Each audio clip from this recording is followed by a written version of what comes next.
السلام عليكم ورحمة الله وبركاته. الحمد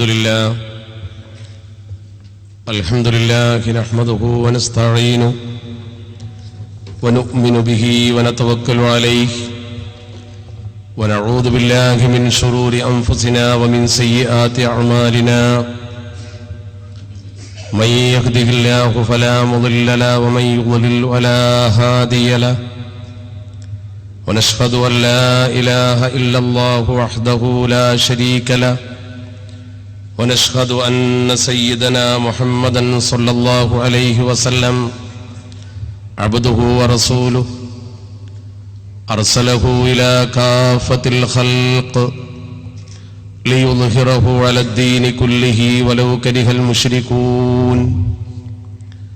اللهم صل وسلم وبارك على رسولك سيدنا محمد وعلى آله وأصحابه أجمعين. أعوذ بالله من الشيطان الرجيم.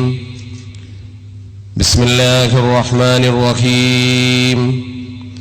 ثم جعلناك على شريعة من الأمر فاتبعها ولا تتبع أهواء الذين لا يعلمون.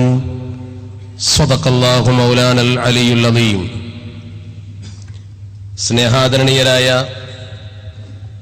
നമ്മുടെ ഈ അനുഗ്രഹീതമായ സദസ്സിന്റെ അധ്യക്ഷൻ സയ്യിദ് അലവി മൗലവി, സ്വാഗത ഭാഷണം നിർവഹിച്ച ബഹുമാന്യനായ ബഹ്റൈനിലെ സമസ്ത കേരള സുന്നി ജമാഅത്തിന്റെ ബഹുമാനപ്പെട്ട കാര്യദർശി അബ്ദുൽ വാഹിദ് സാഹിബ്, ആദരവുകൾ ഏറ്റുവാങ്ങി ഇവിടുത്തെ സേവനം താൽക്കാലികമായി അവസാനിപ്പിച്ച് നാട്ടിലേക്ക് മടങ്ങുന്ന എൻ്റെ പ്രിയപ്പെട്ട സുഹൃത്ത് ഉമർ അൽ ഫാറൂഖ് ഹുദവി, നമ്മുടെ വേദിയിലുള്ള ബഹ്റൈൻ KMCCയുടെ നേതാക്കൾ, ഈ പരിപാടി സംഘടിപ്പിച്ച സമസ്ത കേരള സുന്നി ജമാഅത്തിന്റെ പ്രിയപ്പെട്ട പ്രവർത്തകർ, നേതാക്കൾ, പണ്ഡിതന്മാർ, പേരെടുത്ത് പറയേണ്ട വേദിയിലിരിക്കുന്ന ഓരോ ഏരിയയുടെയും പ്രിയപ്പെട്ട ഭാരവാഹികൾ, വിഷയത്തിന്റെ ഗൗരവം മനസ്സിലാക്കി ഈ സദസ്സ് തിങ്ങി നിറഞ്ഞ് വന്നിരിക്കുന്ന പ്രിയപ്പെട്ട ദീനീ ബോധമുള്ള, ദീനീ സ്നേഹമുള്ള പ്രവർത്തകരെ, നേതാക്കളെ, അള്ളാഹു നമ്മെ എല്ലാവരെയും അനുഗ്രഹിക്കുമാറാവട്ടെ. നമ്മൾ ഈ നടത്തുന്ന ബോധവൽക്കരണം ഒരു പ്രധാനപ്പെട്ട വിഷയത്തിന്റെ പേരിലായതുകൊണ്ട് ഒരു ദഅവത്തിന്റെ പ്രതിഫലം പടച്ച റബ്ബ് നമുക്ക് രേഖപ്പെടുത്തി തരുമാറാവട്ടെ. ഇന്ത്യയിലെ മുസ്ലിങ്ങൾക്ക് ദുസ്സഹമായി വരുന്ന ഇസ്ലാമിക നിയമങ്ങളനുസരിച്ച് ജീവിക്കാൻ നമുക്ക് ബുദ്ധിമുട്ട് വരുന്ന തരത്തിലുള്ള നീക്കങ്ങൾക്ക് കടിഞ്ഞാൻ പിടിക്കുന്നവർ ആരാണെങ്കിലും അവരെ അള്ളാഹു പരാജയപ്പെടുത്തുമാറാവട്ടെ. മുസ്ലിം ഉമ്മത്തിന് അള്ളാഹു ഐക്യവും ഒരുമയും പ്രദാനം ചെയ്യുമാറാവട്ടെ. ആദ്യമായി ഞാൻ ഈ പരിപാടി സംഘടിപ്പിച്ച ഇവിടുത്തെ സംഘടനാ പ്രവർത്തകരെ അഭിനന്ദിക്കുന്നു. കാലികമായൊരു വിഷയമെടുത്തുകൊണ്ട് സാന്ദർഭികമായി തന്നെ ഉത്ബോധനം നടത്താൻ നിങ്ങൾ മുന്നോട്ട് വന്നത് എന്തുകൊണ്ടും പ്രശംസനീയമാണ്. ഇതിന് മുന്നോട്ട് വന്ന ഈ സംഘടനയുടെ പ്രിയപ്പെട്ട ഭാരവാഹികളെ തീർച്ചയായും അള്ളാഹു അനുഗ്രഹിക്കുമെന്ന കാര്യത്തിൽ തർക്കമില്ല. പടച്ചവർക്ക് ഖൈർ പ്രദാനം ചെയ്യുമാറാവട്ടെ. നിങ്ങൾ ഈ ഇരിക്കുന്ന ഹാളടക്കമുള്ള നമ്മുടെ ഈ സംവിധാനങ്ങൾ മതപരമായി നമ്മുടെ കുട്ടികൾക്ക് ദീനീ ബോധം പകരുവാനും നമ്മുടെ തലമുറയ്ക്ക് ഇസ്ലാമിനെ പരിചയപ്പെടുത്തി കൊടുക്കുവാനും വേണ്ടി പ്രവാസ ലോകത്ത് അധ്വാനിക്കുന്നവർ കട്ടപ്പെട്ട് ഉണ്ടാക്കി വെച്ചതാണ്. ഈ സ്റ്റേജ് പോലെ അറ്റം വരെ നീണ്ടു നിൽക്കുന്ന ഈ ഹാളും അതുപോലെ മദ്രസയുടെ ക്ലാസ് റൂമുകളും അടക്കമുള്ള ഈ മനോഹര സംവിധാനം ഈ രീതിയിലാക്കി തീർക്കുന്നതിന് വേണ്ടി ഒരുപാട് അധ്വാനങ്ങളും പണവും അർപ്പണബോധത്തോടെയുള്ള പ്രവർത്തനങ്ങളും ചെലവഴിച്ചിട്ടുണ്ട് എന്ന കാര്യം ആർക്കും അറിയാം. അള്ളാഹുവേ, അവർക്കൊക്കെ നീ നിന്റെ സ്വർഗത്തിൽ ഉന്നത പദവി നൽകണേ തമ്പുരാനെ. ഞാൻ ആമുഖമൊന്നും പറയുന്നില്ല, കാരണം നാളെ ഡ്യൂട്ടിയുള്ള ദിവസവും കൂടി ആയതുകൊണ്ട് പരിമിതമായ സമയത്തിനുള്ളിൽ ഒതുക്കി ഈ വിഷയത്തിന്റെ ഗൗരവം നിങ്ങളെ ബോധ്യപ്പെടുത്തുക എന്നതാണ് എന്നെ ഏൽപ്പിച്ചിരിക്കുന്ന കടമ. ആ കടമ ഒരു കർത്തവ്യം പോലെ ഏറ്റെടുത്തുകൊണ്ട് ഈ വിഷയത്തെക്കുറിച്ച് ഒരല്പം ഒരു ബോധവൽക്കരണം എന്ന തലത്തിൽ ഇതിനെക്കുറിച്ചുള്ള ഒരു ചെറിയ പഠനമാണ് ഇൻഷാ അള്ളാഹ് നമുക്കിവിടെ നടത്തേണ്ടത്. ഞാൻ അങ്ങനെ പറയാൻ കാരണം നമ്മുടെ സമുദായത്തിൽ തന്നെ പല ആളുകളും, പ്രത്യേകിച്ച് സാധാരണക്കാർ, ഒരു വേള വിദ്യാഭ്യാസമുള്ള ആളുകൾ പോലും ഈ വഴിക്ക് ചിന്തിക്കാതെ ഏകസിവിൽ കോഡ് വന്നാൽ എന്താണ് കുഴപ്പം എന്ന് ചോദിക്കുന്നവരും, ഏകസിവിൽ കോഡ് കൊണ്ടുവരുന്നവർ കൊണ്ടുവരട്ടെ, നമുക്ക് നമ്മുടെ രീതി അനുസരിച്ച് പോയാൽ പോരെ എന്ന് ചോദിക്കുന്നവരും നമ്മുടെ സമൂഹത്തിലുണ്ട്. അത്തരക്കാരൊക്കെ മനസ്സിലാക്കുന്നതിന് വേണ്ടി, നമ്മളവരെ ബോധവൽക്കരിക്കുന്നതിന് വേണ്ടി ഒരു ദഅവത്ത് എന്ന രീതിയിലാണ് ബഹ്റൈനിൽ നമ്മുടെ പ്രിയപ്പെട്ട സംഘടന ഇങ്ങനെ ഒരു പരിപാടി സംഘടിപ്പിച്ചിരിക്കുന്നത്. ഇതിൽ പങ്കെടുക്കാനും നിങ്ങൾക്കൊപ്പം ചേരാനും എനിക്ക് അവസരമുണ്ടായതിൽ ഞാൻ പടച്ചറബിനെ സ്തുതിക്കുന്നു. അള്ളാഹു നമ്മിൽ നിന്ന് ഇത് ഒരു സ്വാലിഹായ അമലായി കബൂൽ ചെയ്യുമാറാവട്ടെ. പ്രിയമുള്ളവരെ, നമ്മളെ സംബന്ധിച്ചിടത്തോളം ഇന്ന് നമ്മുടെ രാജ്യത്ത് വന്ന് ഭവിച്ചിരിക്കുന്ന വിഷയത്തിന്റെ ഗൗരവം നേരത്തെ ഇവിടെ എൻ്റെ പ്രിയപ്പെട്ട സുഹൃത്ത് KMCCയുടെ നായകൻ ജലീൽ സാഹിബ് സൂചിപ്പിക്കുകയുണ്ടായി.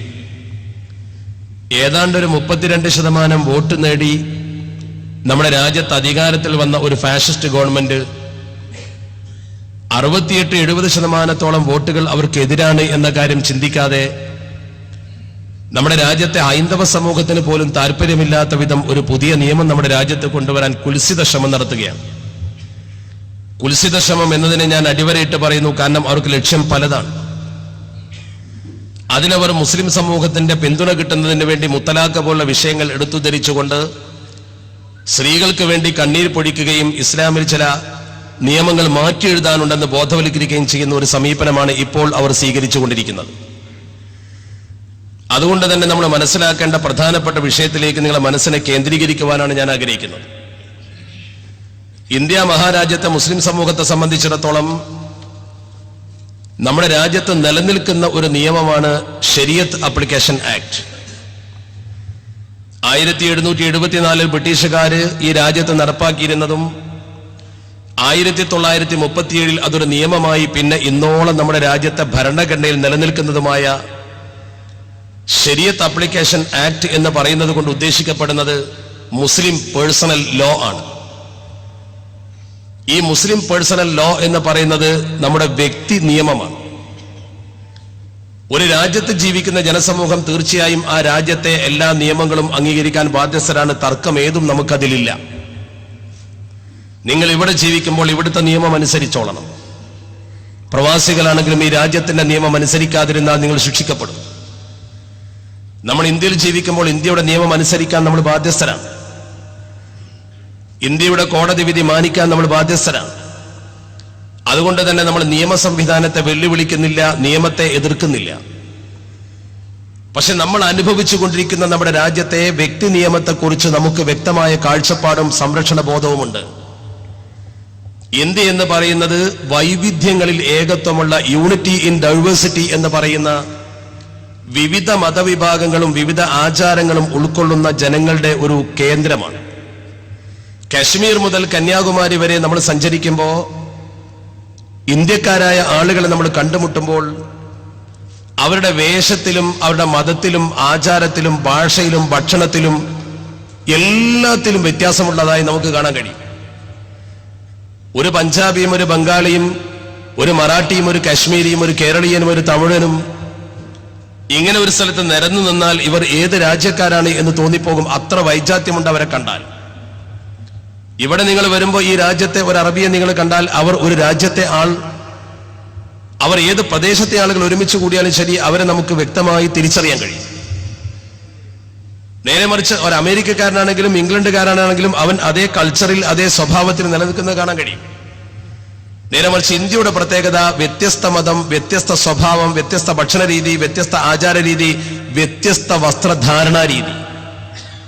പാർലമെന്റ് പോലും സമ്മേളിക്കുമ്പോൾ നമ്മുടെ പാർലമെന്റിൽ ഓരോരുത്തരുടെയും വേഷവിധാനം പരിശോധിച്ചാൽ കാണാൻ കഴിയും ഏതൊക്കെയോ രാജ്യത്ത് നിന്ന് വന്ന ആളുകളുടെ പ്രതിനിധി സഭയാണെന്ന് തോന്നിപ്പോകും. അതാണ് നമ്മുടെ രാജ്യത്തിന്റെ യൂണിറ്റി ഇൻ ഡൈവേഴ്സിറ്റി. ഈ നാനാത്വത്തിൽ ഏകത്വം നിലനിർത്തിക്കൊണ്ടുപോകത്തക്ക വിധത്തിലുള്ള ഒരു ഭരണഘടന തന്നെയാണ് നമ്മുടെ രാജ്യത്തെ ഭരണഘടനാ വിചക്ഷണന്മാർ ഈ രാജ്യത്തിന് വേണ്ടി സംവിധാനിച്ചിരിക്കുന്നത്. ആർക്കും ഒരു പ്രയാസമില്ലാത്ത വിധം അവന്റെ വ്യക്തി നിയമങ്ങൾ അവന് അനുശാസിക്കുന്ന തരത്തിൽ കൊണ്ടുപോകാനുള്ള സൗകര്യം രാജ്യം ചെയ്തു കൊടുത്തിട്ടുണ്ട്. എന്നാൽ നമ്മുടെ രാജ്യത്തെ ക്രിമിനൽ നിയമങ്ങൾ രണ്ട് തരത്തിലുണ്ട്. CRPC, criminal procedure code. ഈ ക്രിമിനൽ പ്രൊസീജിയർ കോഡ് അനുസരിച്ചുകൊണ്ട് നമ്മുടെ രാജ്യത്ത് എന്തെങ്കിലും ഒരു വിഷയത്തിൽ നമ്മൾ ഏർപ്പെട്ടാൽ തീർച്ചയായും രാജ്യത്തിന്റെ CRPC എന്താണോ പറയുന്നത് അത് നമ്മൾ അംഗീകരിക്കാൻ ബാധ്യസ്ഥരാണ്. നമ്മളൊരു കളവ് കേസിലോ അതല്ലെങ്കിൽ തത്തുല്യമായ എന്തെങ്കിലും ക്രിമിനൽ കുറ്റത്തിലോ ഏർപ്പെട്ടാൽ അതിന് കോടതി ഹിന്ദുവിനും മുസ്ലിമിനും ക്രിസ്ത്യാനിക്കും മുഴുവൻ കൊടുക്കുന്ന വിധി ഒന്നാണ്. നമുക്കതിൽ ഇന്ന് വരെ തർക്കമില്ല, ഇനിയൊട്ട് തർക്കമില്ല. ആ രാജ്യത്ത് ജീവിക്കുമ്പോൾ നമ്മളത് അംഗീകരിക്കാൻ ബാധ്യസ്ഥരാണ്. ആ നിയമത്തെ നമ്മൾ ഒരിക്കലും വെല്ലുവിളിക്കുന്നില്ല. നേരെ മറിച്ച് നമ്മുടെ രാജ്യത്ത് മുസ്ലിംകൾക്ക്, അതുപോലെ തന്നെ അവർക്ക് മാത്രമല്ല ഹിന്ദു വിഭാഗത്തിനും, അതുപോലെ തന്നെ സിഖുകാർക്കും ക്രിസ്ത്യാനികൾക്കുമൊക്കെ അവരുടെ സ്വകാര്യ ജീവിതവുമായി ബന്ധപ്പെട്ട, അവരുടെ വ്യക്തി ജീവിതവുമായി ബന്ധപ്പെട്ട ചില സുപ്രധാനമായ വിഷയങ്ങളിൽ കൃത്യമായ ചില നിയമ സംവിധാനങ്ങളുണ്ട്. മുസ്ലിങ്ങളെ സംബന്ധിച്ചിടത്തോളം കൃത്യമായി നമുക്കറിയാം, 937 മുഹമ്മദ് ലോ പറയുന്നത് നമ്മുടെ രാജ്യത്ത് അനന്തരാവകാശം, വിവാഹം, വിവാഹമോചനം, ഫസ്ഖ്, ഖുൽഅ്, ട്രസ്റ്റ്, വഖഫ്, ദാനം, ഇങ്ങനെ മുസ്ലിങ്ങളുടെ ജീവിതത്തിൽ അവർക്ക് ഇസ്ലാമികമായി പാലിക്കേണ്ട ചില നിയമങ്ങളുമായി ബന്ധപ്പെട്ട എന്തെങ്കിലും ഒരു കാര്യം രണ്ടുപേർ തമ്മിൽ തർക്കിച്ച് കോടതിയിലെത്തേണ്ട ഒരു സാഹചര്യം ഉണ്ടായാൽ, ആ കോടതിയിൽ അവർ ചെല്ലുമ്പോൾ അവർക്ക് വിധി കൊടുക്കേണ്ടത് ഇന്ത്യ മഹാരാജ്യത്ത് ബ്രിട്ടീഷുകാരുടെ കാലത്ത് നിലനിൽക്കുന്ന തരത്തിലുള്ള ശരീഅത്ത് അപ്ലിക്കേഷൻ ആക്ടിൽ എന്താണോ പറഞ്ഞിട്ടുള്ളത് ആ വിധിയാണ് അവർക്ക് കൊടുക്കേണ്ടത്. ഉദാഹരണമായി, നമ്മുടെ പള്ളിയിൽ വെച്ചോ അനുബന്ധ സ്ഥലങ്ങളിൽ വെച്ചോ സവ്വജ്തുക എന്ന് പറഞ്ഞുകൊണ്ട് വിവാഹം ചെയ്തു കൊടുത്തു. ഖബിൽതു മിൻക നിക്കാഹഹ എന്ന് പറഞ്ഞുകൊണ്ട് ഭർത്താവ് അത് സ്വീകരിച്ചു, വരൻ സ്വീകരിച്ചു. അത് ആരുടെ സാന്നിധ്യത്തിൽ നടന്നുവോ ആ ആൾ സാക്ഷി നിന്നുകൊണ്ട് ഈ വിവാഹം ഈ പള്ളിയിൽ വെച്ച് ഖാദി നടത്തിക്കൊണ്ടിരിക്കുന്നു അല്ലെങ്കിൽ നടത്തിയിരിക്കുന്നു എന്ന ഒരു സർട്ടിഫിക്കറ്റ് കൊടുത്താൽ അത് കോടതിയിൽ വിലയുള്ള കാര്യമാണ്. നിങ്ങളൊക്കെ ഭാര്യമാരെ ഇങ്ങോട്ട് കൊണ്ടുവരുന്നതിന് വേണ്ടി പാസ്പോർട്ട് ഓഫീസിലൊക്കെ മുൻ കാലഘട്ടങ്ങളിൽ കൃത്യമായി കൊടുത്തിരുന്നു പള്ളിയിലെ വിവാഹ സർട്ടിഫിക്കറ്റ്. ഇന്നും അതിന് കോടതിയിൽ വിലയുണ്ട്. നമ്മൾ അത് വളരെ വ്യക്തമായി കൃത്യമായി പാലിച്ചു വരുന്നുണ്ട്. എന്നാൽ ഏക സിവിൽ കോഡ് വന്നാൽ സവ്വജ്തുക അല്ലെങ്കിൽ അൻകഹ്തുക എന്നൊന്നും പറഞ്ഞ വിവാഹത്തിന് സാധുതയില്ല. കാരണം അത് ഇന്ത്യയിലെ അമുസ്ലിമിന് സ്വീകാര്യമല്ലല്ലോ. എന്റെ ഹിന്ദു സുഹൃത്തിന് പള്ളിയിൽ വെച്ച് നടത്തുന്ന നിക്കാഹിൽ യാതൊരു കാര്യവുമില്ല. അമ്പലത്തിൽ താലി ചാർത്തിക്കൊണ്ടോ അല്ലെങ്കിൽ നിലവിളക്ക് കൊളുത്തി വെച്ചുകൊണ്ടോ വലം വെച്ചുകൊണ്ടോ ചെയ്യുന്ന വൈവാഹിക ചടങ്ങിന് നമുക്ക് യാതൊരു താല്പര്യവുമില്ല. നമ്മൾ അവരുടെ ആചാരം എന്ന രീതിയിൽ നമ്മൾ അതിനെ എതിർക്കുന്നില്ല. ഈ രണ്ട് വിവാഹ രീതികൾ, അതുപോലെ സിഖ് സമുദായത്തിന്റെ വിവാഹ രീതി വേറെ, ക്രൈസ്തവ സമൂഹത്തിന്റെ വിവാഹ രീതി വേറെ, ഇതെങ്ങനെ ഏകീകരിക്കും? ഒരു ഭാര്യയും ഭർത്താവും തർക്കിച്ച് കോടതിയിൽ ചെന്നാൽ അവർക്ക് എങ്ങനെ വിധി കൊടുക്കും? ഏക സിവിൽ കോഡ് വന്നാൽ ആരുടേതായിരിക്കും ആ കോഡ്? ഇന്ന് ഇസ്ലാമിന്റെ വിധി അനുസരിച്ചുകൊണ്ട് കിതാബിൽ എന്താണോ പറഞ്ഞത് രണ്ട് വിഭാഗമാക്കി തിരിച്ചിരിക്കുന്നു മുസ്ലിങ്ങളെ, ഷിയ സുന്നി. ഒന്ന് ഷിയ, ഒന്ന് സുന്നി. മുസ്ലിം സമൂഹത്തിലെ മറ്റ് അവാന്തര വിഭാഗങ്ങളൊക്കെ ഈ സുന്നി എന്നതിൽപ്പെട്ടു. രണ്ട് വിഭാഗമേ നിയമത്തിന് മുമ്പിൽ മുസ്ലിങ്ങളുള്ളൊന്ന് ഷിയാക്കളും സുന്നികളും. ഷിയാക്കൾക്ക് അവരുടേതായ നിയമമുണ്ട്, സുന്നികൾക്ക് എന്ന് പറയുന്ന നമുക്ക് അതേതായ നിയമമുണ്ട്. ആ നിയമം എങ്ങനെയാണോ ക്രോഡീകരിക്കപ്പെട്ടത് അതനുസരിച്ചൊരു ലോ ഇന്ത്യയിൽ പ്രത്യേകമായി പണ്ഡിതന്മാരുടെ അഭിപ്രായം തേടിക്കൊണ്ട് നേരത്തെ നിർമ്മിച്ചു വെച്ചതുണ്ട്. അത് ഖുർആന്റെ അധ്യാപനങ്ങൾക്കും ഇസ്ലാമിന്റെ അധ്യാപനങ്ങൾക്കും അഷ്റഫുൽ ഖൽഖ് മുഹമ്മദ് മുസ്തഫ സ്വല്ലല്ലാഹു അലൈഹി വസല്ലമ തങ്ങൾ പഠിപ്പിച്ചതിനും വിരുദ്ധമല്ല, കൃത്യമായി അത് പാലിച്ചുകൊണ്ടുള്ളതാണ്. ഏക സിവിൽ കോഡ് വരുമ്പോൾ ഈ മുഹമ്മദ് ലോക്ക് യാതൊരു തരത്തിലും നിലനിൽപ്പില്ലാതെ വരുമെന്ന് മാത്രമല്ല, അത് കോടതിക്ക് മുമ്പിൽ പ്രസക്തമല്ല. എന്റെ പിതാവിന്റെ സ്വത്ത് ഓഹരി വെക്കുന്ന സമയത്ത് ഒരു തർക്കം വന്നാൽ എനിക്ക് കോടതിയിൽ ചെന്നാൽ ഇസ്ലാമികമായി എനിക്ക് കിട്ടാനുള്ള അവകാശം കിട്ടും. നേരെ മറിച്ച് യൂണിഫോം സിവിൽ കോഡ് വന്നാൽ എന്റെ അവകാശം ഇസ്ലാമികമായി കിട്ടില്ല. പെങ്ങൾ ഒരു പക്ഷേ കോടതിയിൽ ചെന്ന് എനിക്ക് ആങ്ങൾക്ക് കിട്ടിയ അത്രയും സ്വത്ത് കിട്ടണമെന്ന് വാദിച്ചാൽ ഒരു പക്ഷേ അത് കൊടുക്കുന്ന സാഹചര്യം വരും. ഇസ്ലാമിൽ അങ്ങനെയൊന്നുമില്ല. എന്നാണ് പരിശുദ്ധ ഖുർആൻ പറഞ്ഞത്. അവിടെ സ്ത്രീയെ ഇസ്ലാം അവഗണിച്ചതാണോ? അത് നമുക്ക് പരിശോധിക്കാൻ വേറെ വഴിയുണ്ട്. ഇസ്ലാം പറഞ്ഞിരിക്കുന്നതിന്റെ സ്വത്തവകാശ രീതി അനുസരിച്ച് മാത്രമേ മുസ്ലിങ്ങൾക്ക് അത് സ്വീകാര്യമാകൂ. അല്ലാതെ പിതാവിന്റെ സ്വത്തവകാശത്തിൽ സ്വന്തം താല്പര്യം വെച്ചുകൊണ്ട് കോടതിക്ക് മുമ്പിൽ ചെന്നാൽ വിധി കിട്ടില്ല. ഏക സിവിൽ കോഡ് വന്നാൽ എന്തായിരിക്കും അവസ്ഥ? ഒരിക്കലും ഇസ്ലാമികമായ സ്വത്തവകാശം പ്രശ്നമേ ആകുന്നില്ല. അതുകൊണ്ടാണ് നമ്മൾ ഈ വിഷയത്തിന്റെ ഗൗരവം എടുത്തു സൂചിപ്പിക്കുന്നത്. ഇത് നടപ്പാക്കാൻ നമ്മുടെ രാജ്യത്ത് ശ്രമിക്കുന്ന ആളുകൾ ഇപ്പോൾ ചെയ്തിരിക്കുന്ന പ്രവർത്തനത്തിലേക്കാണ് ഞാൻ ആദ്യം നിങ്ങളെ ശ്രദ്ധ കൊണ്ടുവരുന്നത്. അവർ ചെയ്ത പ്രവർത്തനം ഇന്ത്യയിലെ കോടതിയിൽ നിന്നും പ്രത്യേകമായി ലോ കമ്മീഷനെ ചുമതലപ്പെടുത്തിക്കൊണ്ട് കോടതി പലപ്പോഴും ഏക സിവിൽ കോഡ് എന്തുകൊണ്ട് നടപ്പാക്കുന്നില്ല എന്ന് ചോദിക്കുന്നുണ്ട്. കോടതി ചോദിക്കുന്നു എന്ന് പറയുമ്പോൾ നമ്മൾ സംശയിക്കുന്നു, കോടതിയെ കൊണ്ട് പക്ഷെ ചോദിപ്പിക്കുകയാവാം, കോടതിയുള്ള ഇടപെടൽ ഇതിൽ ഉണ്ടാക്കുകയാവാം. എന്തുകൊണ്ട് ഏക സിവിൽ കോഡ് കൊണ്ടുവരുന്നില്ല എന്നുള്ളത് കോടതി പലപ്പോഴും ചോദിച്ചു. ഇപ്പോഴും നമ്മുടെ രാജ്യത്തെ നിയമ കമ്മീഷനാണ് നമ്മുടെ രാജ്യത്ത് കുറെ ചോദ്യാവലികളുമായി രംഗത്ത് വന്നിരിക്കുന്നത്. 16ഓളം ചോദ്യങ്ങളുടെ ഒരു ചോദ്യാവലി ലോ കമ്മീഷൻ ആ ചോദ്യാവലി ഇന്ത്യ മഹാരാജ്യത്ത് പ്രസിദ്ധീകരിച്ചിട്ടുണ്ട്. ലോ കമ്മീഷന്റെ ചോദ്യാവലിയിൽ 16ഓളം ചോദ്യങ്ങളുണ്ട്. ഇത് ലോ കമ്മീഷൻ ജനങ്ങൾക്ക് മുമ്പിൽ വെച്ചിട്ട് ഏക സിവിൽ കോഡ് നടപ്പാക്കാനുള്ള അഭിപ്രായം തേടുകയാണ്. ഇതിന്റെ ആമുഖത്തിൽ തന്നെ അവർ പറയുന്നത്, law commission of India welcomes all concern to engage with us on the comprehensive exercise of the revision and reform of family laws. കുടുംബ നിയമങ്ങളുടെ പരിഷ്കരണത്തിന് വേണ്ടി ജനങ്ങളുടെ വിശാലമായ ഒരു അഭിപ്രായം തേടലാണ് ഇത്. As the article 44 of Indian constitution provides that the state shall endeavour to provide for its citizen a uniform civil code throughout the territory of India. Throughout the territory of India. ഇന്ത്യയിൽ മുഴുവൻ ഒരു uniform civil code നടപ്പാക്കണമെന്ന് നമ്മുടെ ഭരണഘടനയുടെ 44-ാം വകുപ്പ് അനുശാസിക്കുന്നത് കൊണ്ട് ഭരണഘടനയുടെ 44-ാം വകുപ്പിൽ പറഞ്ഞിട്ടുള്ള ആ യൂണിഫോം സിവിൽ കോഡ് കൊണ്ടുവരുന്നതിനുള്ള ജനങ്ങളുടെ അഭിപ്രായം തേടാൻ ഇന്ത്യ ഗവൺമെന്റ് ഔദ്യോഗികമായി ചുമതലപ്പെടുത്തിയ നിയമ കമ്മീഷൻ നമുക്ക് മുമ്പിൽ സമർപ്പിച്ചിരിക്കുന്ന ചോദ്യാവലിയാണിത്. ഒരുപക്ഷെ നമ്മൾ ഈ ചോദ്യാവലി മുഴുവൻ ആളുകളും കണ്ടുകൊള്ളണമെന്നില്ല. ഈ ചോദ്യാവലിക്ക് ആർക്കും ആൻസർ ചെയ്യാം. മുസ്ലിമിന് ആൻസർ ചെയ്യാം, അമുസ്ലിമിന് ആൻസർ ചെയ്യാം. ഈ ചോദ്യാവലിയിൽ മുസ്ലിമിന്റെ ചോദ്യനോടുള്ള ചോദ്യമുണ്ട്, ക്രൈസ്തവരോടുള്ള ചോദ്യമുണ്ട്, ഹിന്ദുക്കളോടുള്ള ചോദ്യമുണ്ട്. പക്ഷെ ഇത് കൂടുതൽ ബാധിക്കുന്നത് മുസ്ലിങ്ങളെ സംബന്ധിച്ചിടത്തോളം. എന്താ കാരണം? മറ്റുള്ളവർക്കൊക്കെ ഒരു പക്ഷേ നിയമങ്ങളിൽ അഡ്ജസ്റ്റ്മെന്റ് ആകാവുന്നതാണ്. അവർക്ക് അവരുടെ മതനിയമങ്ങളിൽ ചില്ലറ മാറ്റിത്തിരുത്തലൊക്കെ വരുത്താൻ അവർക്ക് മതാധ്യക്ഷന്മാർ കൂടിച്ചേർന്നാൽ അവസരമുണ്ട്. ക്രൈസ്തവ സമൂഹം പലപ്പോഴും അവരുടെ എപ്പിസ്കോപ്പൽ സുന്നഹദോസ് ചേർന്നുകൊണ്ട് അല്ലെങ്കിൽ സഭ കൂടിച്ചേർന്നുകൊണ്ട് നിയമങ്ങളിൽ അഭിപ്രായ വ്യത്യാസമുള്ളത് മാറ്റാറുണ്ട്, കാലോചിതമായി പരിഷ്കരിക്കാറുണ്ട്. ഹൈന്ദവ സമൂഹത്തെ സംബന്ധിച്ചിടത്തോളം അവർക്ക് പല ഗ്രൂപ്പിനും പല രീതിയിലുള്ള ആചാരാനുഷ്ഠാനങ്ങളാണ്. നേരെ മറിച്ച് ഇസ്ലാമിനെ സംബന്ധിച്ചിടത്തോളം നമുക്ക് ശരീഅത്ത് നിയമത്തിൽ ഒരു കൈകടത്തലും നടത്താൻ കഴിയില്ല. ഇന്നാ നഹ്നു നസ്സൽന ദിക്റ വ ഇന്നാ ലഹു ലഹാഫിളൂൻ. അല്ലാഹുവിന്റെ പരിശുദ്ധ ഖുർആൻ, അല്ലാഹുവിന്റെ നിയമമാണ് പരിശുദ്ധ ഖുർആൻ. പരിശുദ്ധ ഖുർആന്റെ വ്യാഖ്യാനമാണ് ഹദീസ്. ഈ ഖുർആനും ഹദീസും അനുസരിച്ചുകൊണ്ട് മഹാന്മാർ ക്രോഡീകരിച്ച മതത്തിന്റെ നിയമം, അതിൽ ഒരു അഡ്ജസ്റ്റ്മെന്റ് നമുക്ക് കഴിയില്ല. നമ്മൾ അങ്ങനെ ജീവിക്കുന്നത് കൊണ്ട് അതൊരു കാർക്കശ്യമല്ല, മറ്റൊരാൾക്കും അതുകൊണ്ടൊരു ദ്രോഹവും ഇല്ല. ഇന്നേ വരെ ഇന്ത്യയിൽ ഇസ്ലാമിക ശരീഅത്തനുസരിച്ച് കോടതിയിൽ മുസ്ലിമിന് ഒരു വിധി കിട്ടിയിട്ട് മുഹമ്മദല്ലോ നിലനിന്നിട്ട് ശരീഅത്ത് ആപ്ലിക്കേഷനായിട്ട് നിലനിന്നിട്ട് ഏതെങ്കിലും ഒരു മതവിഭാഗത്തിന് അതുകൊണ്ട് ദ്രോഹമുണ്ടായത് പറയട്ടെ? ആർക്കെങ്കിലും മുസ്ലിം പേഴ്സണൽ ലോ കൊണ്ടൊരു ദ്രോഹമുണ്ടായത് പറയട്ടെ? ഏതെങ്കിലും ഒരു മതവിഭാഗം അതേക്കുറിച്ച് കംപ്ലൈന്റ് ചെയ്തിട്ടുണ്ടോ? പിന്നെ കോടതിയെ കൊണ്ട് എന്തിനാ ഇത് ചോദിപ്പിക്കുന്നത്? കോടതിക്ക് അത് ചോദിക്കാൻ അർഹതയുണ്ടോ? ഒന്ന് ചോദ്യം.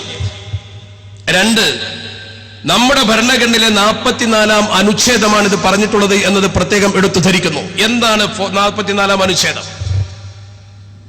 നമ്മുടെ രാജ്യത്തെ ഭരണഘടനയിൽ ഡയറക്റ്റീവ്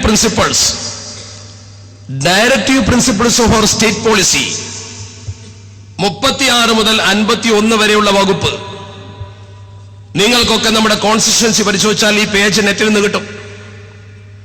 നമ്മുടെ രാജ്യത്തിന്റെ ഭരണഘടനയുടെ ഡയറക്റ്റീവ് പ്രിൻസിപ്പിൾസ് അഥവാ മാർഗനിർദ്ദേശക തത്വങ്ങൾ.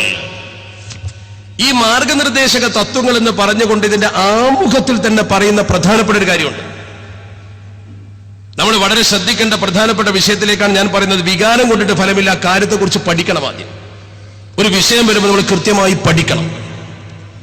ഒരു വിഷയത്തെ പഠിച്ചു നേരിടുന്നതും വൈകാരികമായി സംസാരിക്കുന്നതും തമ്മിൽ വ്യത്യാസമുണ്ട്. ഇതൊരു വൈകാരിക വിഷയമല്ല, ഇത് അടിസ്ഥാന പ്രശ്നമാണ്. നമ്മുടെ ഡയറക്റ്റീവ് പ്രിൻസിപ്പിൾസ് എന്ന് പറയുന്ന ഡയറക്റ്റീവ് പ്രിൻസിപ്പിൾസിന്റെ തുടക്കത്തിൽ തന്നെ പറയുന്നൊരു വാചകം, കൃത്യമായി പറയുന്ന ആദ്യത്തെ വാചകം, the provisions contained in this part. The provisions contained in this part. ഈ രാജ്യത്തെ മാർഗനിർദ്ദേശക തത്വം എന്ന് പറയുന്ന 36 മുതൽ 51 വരെയുള്ളതിനാണ് ദിസ് പാർട്ട് എന്ന് പറഞ്ഞത്. ഈ നിയമസംഹിത അഥവാ ഈ പറയപ്പെടുന്ന ഭാഗം, ബാക്കി ഞാൻ വായിക്കാം. cannot be enforced by any court. ഭരണഘടനയെ പോലെ cannot be enforced, ഒരിക്കലും നിർബന്ധിക്കാൻ പാടില്ല. എനി കോർട്ട്, ഒരു കോടതി. ഇങ്ങനെ ഒരു സംഭവം രാജ്യത്ത് നടപ്പാക്കാൻ ഒരു കോടതിക്കും പറയാൻ അവകാശമില്ല.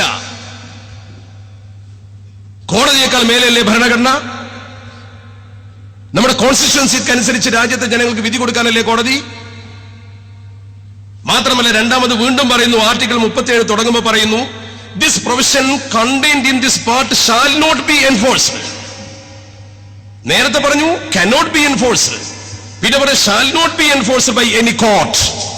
ഒരു കോടതിക്കും ഇത് നടപ്പാക്കാൻ പറയാൻ അവകാശമില്ല. ഞാനത് പറഞ്ഞാൽ ഒരിക്കലും കോട്ട ലക്ഷ്യമാവില്ല. കാരണം ഭരണഘടനയിൽ വിശ്വസിക്കുന്ന ആളുകളാണ് നമ്മൾ. ഒരു കോടതിക്കും ഇത് ജനങ്ങൾക്ക് മേൽ അടിച്ചേൽപ്പിക്കാൻ അവകാശമില്ല. നമ്മുടെ കോൺസ്റ്റിറ്റ്യുവൻസി പറഞ്ഞാൽ അതിന്റെ മേലെ ആരാ ഇവിടെ? ഭരണഘടനയിൽ എന്ത് പറഞ്ഞിരിക്കുന്നോ അത് നോക്കി ജനങ്ങൾക്ക് വിധി കൊടുക്കേണ്ടവരാണ് justice. Shall not be enforced എന്ന് ഭരണഘടന പറഞ്ഞാൽ പിന്നെ എന്തുകൊണ്ട് നടപ്പാക്കുന്നില്ല എന്ന് ചോദിക്കാൻ ഇവരാരാ? ഞാനൊരിക്കലും നിയമ സംവിധാനത്തെ വെല്ലുവിളിക്കുകയല്ല, ഞാൻ ഭരണഘടനക്കൊപ്പം നിന്നുകൊണ്ടാണ് പറയുന്നത്. നമ്മൾ ഇന്ത്യക്കാരാണ്, ഇന്ത്യയുടെ ഭരണഘടനയെ മാനിക്കുന്നു, ഇന്ത്യയുടെ അഖണ്ഡതയെ മാനിക്കുന്നു. നമ്മൾ പൂർണ്ണമായും ഇന്ത്യയുടെ ഭരണഘടനയ്ക്ക് വിധേയമായി ജീവിക്കേണ്ടവരാ. ഒരിക്കലും നമ്മൾ ഭരണഘടനയെ വെല്ലുവിളിക്കില്ല. നമ്മുടെ ഭരണഘടനയുടെ ഡയറക്റ്റീവ് പ്രിൻസിപ്പിൾസിൽ പറയുന്ന പ്രധാനപ്പെട്ട കാര്യങ്ങൾ എന്തൊക്കെയുണ്ട്? 36 മുതൽ 51 വരെയുള്ള വകുപ്പുകളാണ് ഡയറക്റ്റീവ് പ്രിൻസിപ്പിൾസ്. ഇനി ഡയറക്റ്റീവ് പ്രിൻസിപ്പിളും ഫണ്ടമെന്റൽ റൈറ്റും തമ്മിൽ വ്യത്യാസമുണ്ട്, അത് വേറെ പറയാം. ഞാൻ പറയുന്ന വിഷയം ഓരോന്ന് പോയിന്റ് ബൈ പോയിന്റ് ആയി നിങ്ങൾ മനസ്സിലാക്കണം. ഫണ്ടമെന്റൽ റൈറ്റും ഡയറക്റ്റീവ് പ്രിൻസിപ്പിൾസും തമ്മിൽ പ്രകടമായ വ്യത്യാസമുണ്ട്. ഫണ്ടമെന്റൽ റൈറ്റ് എന്ന് പറയുന്നത് രാജ്യത്തിന്റെ അടിസ്ഥാന അവകാശമാണ്. അത് ഞാൻ പിന്നീട് പറയാം. ഇനി ഡയറക്റ്റീവ് പ്രിൻസിപ്പിൾസിൽ തന്നെ ഇവർ പറഞ്ഞിരിക്കുന്ന വിഷയം നമ്മുടെ ഭരണഘടനയിൽ 44-ാം അനുച്ഛേദത്തിൽ സൂചിപ്പിച്ച കാര്യമാണ്. ഈ 44-ാം അനുച്ഛേദത്തിൽ സൂചിപ്പിച്ച ഈ വിഷയത്തിലേക്ക് കടക്കുന്നതിന്റെ മുമ്പ് ഇതിൽ സൂചിപ്പിച്ച മറ്റു കാര്യങ്ങളെ കുറിച്ച് ഗൗരവത്തോടെ ചിന്തിച്ചു നോക്കൂ നിങ്ങൾ. അതിലെന്താ ഒന്ന് ആർട്ടിക്കിൾ 37 പറയുന്ന കാര്യം ഞാൻ സൂചിപ്പിച്ചു, ഇതൊരിക്കലും അടിച്ചേൽപ്പിക്കാൻ പാടില്ല. എന്നിട്ട് കുറെ രാജ്യത്തിന്റെ പുരോഗതിക്ക് ആവശ്യമായ പുതിയ നിർദ്ദേശങ്ങൾ വെച്ച കൂട്ടത്തിൽ ഈ നിന്നിട്ടുള്ളതിൽ കൃത്യമായി പറയുന്നു, 39 പറയുന്ന ഒരു കാര്യം, that there is equal pay to equal work for both men and women. Men and women, ആണിനും പെണ്ണിനും തുല്യ ജോലിക്ക് തുല്യ വേതനം രാജ്യത്ത് കൊടുക്കുന്നുണ്ടോ? നമ്മുടെ രാജ്യത്ത് കൊടുക്കുന്നുണ്ടോ? ആണിനും പെണ്ണിനും തുല്യ വേതനം കൊടുക്കുന്നുണ്ടോ? ഇതെന്തുകൊണ്ട് നടപ്പാക്കാൻ ശ്രമിക്കുന്നില്ല? 44 നടപ്പാക്കുന്നതിന് മുമ്പ് എന്തുകൊണ്ട് 39 കുറിച്ച് ചിന്തിച്ചില്ല? നമ്മുടെ രാജ്യത്തെ മുഴുവൻ ആണിനും പെണ്ണിനും തുല്യ ജോലിക്ക് തുല്യ വേതനം കൊടുക്കാൻ എന്തേ രാജ്യത്ത് സംവിധാനമില്ലാത്തത്? തൊഴിലുറപ്പ് പദ്ധതി വരെ കൊണ്ടുവരുമ്പോൾ പെണ്ണുങ്ങൾക്ക് റിസർവ് ചെയ്തിരിക്കുക, കാരണം കുറഞ്ഞ പൈസ ഉണ്ടാവുള്ളൂ. അത് ഗവൺമെന്റ് ഇംപ്ലിമെന്റ് ചെയ്യുന്നതാണ്. എന്നും സ്ത്രീകളെ സംബന്ധിച്ചിടത്തോളം അവർക്ക് പുരുഷന്റെ പകുതി കൂലി വാങ്ങുന്ന, അവർ വൈകുന്നേരം വരെ പേറി നടക്കുന്ന അവസ്ഥ നമ്മുടെ രാജ്യത്തില്ലേ? എന്തേ ഈ ഭരണഘടന ഈ തോതിൽ പരാമർശിച്ചിട്ട് അതേക്കുറിച്ച് ആളുകൾക്ക് പരാതിയില്ല? 44-ാം അനുച്ഛേദത്തിൽ പറഞ്ഞത് ശരിയാണ്, ഞാൻ വായിക്കാം. The state shall endeavour to secure for the citizens a uniform civil code throughout the territory of India. Throughout the territory of India, ഇന്ത്യയിലെ മൊത്തം പ്രദേശത്ത് എല്ലാവർക്കും ഒരൊറ്റ കോഡ്, ഒരു സിവിൽ കോഡ്, അത് നടപ്പാക്കാൻ ശ്രമിക്കണം എന്നാണ് article 44 uniform civil code for the citizen എന്ന ഹെഡിങ്ങിൽ പറയുന്നത്. Uniform civil code for the citizen കൃത്യമായി പറയുന്നത്. എന്നാൽ അത് പറയുന്ന ഇതേ മാർഗനിർദ്ദേശ തത്വം തന്നെ തൊട്ടടുത്ത് 45 പറയുന്നു. 44 ആ നിർദ്ദേശമുണ്ടെങ്കിൽ 45 പറയുന്നു, the state shall endeavor to provide within a period of 10 years from the commencement of this constitution. ഈ ഭരണം നിലവിൽ വന്നതിന്റെ 10 കൊല്ലത്തിന്റെ ഉള്ളിൽ, ഇപ്പൊ എത്ര കൊല്ലമായി ചിന്തിച്ചു നോക്ക് നിങ്ങൾ. നമ്മുടെ രാജ്യത്തിന്റെ ഭരണഘടന നിലവിൽ വന്നതിന്റെ 10 കൊല്ലത്തിന്റെ ഉള്ളിൽ രാജ്യം ചെയ്തിരിക്കണം four free and compulsory education for all children until they complete the age of 14 years. 14 വയസ്സ് പൂർത്തിയാകുന്നതിന് മുമ്പ് രാജ്യത്തെ ഓരോ കുട്ടിക്കും നിർബന്ധ സൗജന്യ വിദ്യാഭ്യാസം കൊടുത്തിരിക്കണം. നമ്മുടെ ഭരണഘടനയിലെ മാർഗനിർദ്ദേശ തത്വത്തിലെ 45 അത് രാജ്യത്തിന് പുരോഗതി ഉണ്ടാക്കുന്ന ഒരു കാര്യമാണ്. നമ്മുടെ രാജ്യത്തെ കുട്ടികൾ ഈ രാജ്യത്തെ ഭരണഘടന നിലവിൽ വന്ന് 10 കൊല്ലത്തിന്റെ ഉള്ളിൽ രാജ്യത്തെ സകല കുട്ടികൾക്കും നിർബന്ധ സൗജന്യ വിദ്യാഭ്യാസം 14 വയസ്സിന് മുമ്പ് കൊടുത്തിരിക്കണം. കൊടുത്തോ നമ്മുടെ രാജ്യം? ഇന്നും പഞ്ചനക്ഷത്ര ഹോട്ടലുകളിൽ പ്ലേറ്റ് കഴുകുന്ന കുട്ടികൾ, കിടക്കവിരി വിരിക്കുന്ന കുട്ടികൾ, തെരുവിൽ ജോലി ചെയ്യുന്ന കുട്ടികൾ, രാവന്തിയോളം പണിയെടുക്കുന്ന പാവം കുട്ടികൾ, ഭിക്ഷയാചിച്ചെടുക്കുന്ന കുട്ടികൾ, കയ്യും കാലും മുറിക്കപ്പെട്ട് ഭിക്ഷയാചിക്കുന്ന കുട്ടികൾ, നമ്മുടെ രാജ്യത്തിന്റെ അവസ്ഥ ചിന്തിച്ചു നോക്ക് നിങ്ങൾ. അവരെ സമുദ്ധരിക്കാനും ബാലവേല നിരോധിക്കാനും നമ്മുടെ രാജ്യത്തെ നിയമമുണ്ടായിട്ടും എന്തുകൊണ്ട് ഈ കുട്ടികളെ സംരക്ഷിക്കാൻ ആരും മുന്നോട്ട് വരുന്നില്ല? പാവപ്പെട്ട കുട്ടികളെ പിടിച്ചുകൊണ്ടുപോയി അവരുടെ കിഡ്നി കീറിയെടുത്ത് വിൽക്കുന്ന സംവിധാനം വരെ നമ്മുടെ രാജ്യത്തുണ്ട് എന്ന് പത്രകോളങ്ങളിൽ വായിച്ചില്ലേ നിങ്ങൾ? എന്തേ അവരെ കുറിച്ച് ആർക്കും ഒരു മനപ്രയാസവുമില്ലേ? 44 മനുഷ്യത്വം ഏക സിവിൽ കോഡ് കൊണ്ടുവന്നാൽ രാജ്യം രക്ഷപ്പെടുമെന്ന് ചിന്തിക്കുന്ന ആളുകൾ എന്തുകൊണ്ട് ഈ കുട്ടികളെ കുറിച്ച് ചിന്തിക്കുന്നില്ല? നമ്മുടെ നാട്ടിലൊക്കെ ബംഗാളിൽ നിന്നും വന്ന കുട്ടികൾ, കേരളത്തിൽ പോലും കൊച്ചു പ്രായമുള്ള കുട്ടികൾ, തമിഴ്നാട്ടിൽ നിന്ന് വന്ന കുട്ടികൾ കുറച്ച് നേരത്തേക്ക് ജോലി ചെയ്യുന്നത് നിങ്ങൾ കണ്ടിട്ടുണ്ടല്ലോ. ട്രെയിനിലൊക്കെ കൈനീട്ടി യാചിച്ച് നടക്കുന്ന കുട്ടികൾ എത്രയുണ്ട് നമ്മുടെ രാജ്യത്ത്? നിർബന്ധ സൗജന്യ വിദ്യാഭ്യാസം ഈ പാവം കുട്ടികൾക്ക് കൊടുക്കണമെന്ന് പറഞ്ഞ ഭരണഘടന 10 കൊല്ലത്തിന്റെ ഉള്ളിൽ രാജ്യം നിലവിൽ വന്ന്, അഥവാ രാജ്യത്തെ കോൺസ്റ്റിറ്റ്യൂഷൻ നിലവിൽ വന്ന് 10 കൊല്ലത്തിനുള്ളിൽ കൊടുക്കണമെന്നാണ്. 6-7 പതിറ്റാണ്ട് പിന്നിട്ടും 10ന്റെ മടങ്ങുകൾ കഴിഞ്ഞിട്ടും നമ്മുടെ രാജ്യത്ത് കൊടുക്കാൻ പറ്റിയിട്ടില്ല. അതിനല്ലേ പ്രിഫറൻസ് കൊടുക്കേണ്ടത്? 10 കൊല്ലത്തിനുള്ളിൽ നടപ്പാക്കേണ്ട കാര്യത്തിന് പ്രിഫറൻസ് കൊടുത്തില്ല. അപ്പോൾ ഇതിലെന്തോ ദുരുദ്ദേശമുണ്ട്, ശരിയല്ലേ? മാത്രമല്ല, പിന്നെയും ഈ മാർഗനിർദ്ദേശ തത്വം പറയുന്ന മറ്റൊരു കാര്യം നോക്ക് നിങ്ങൾ.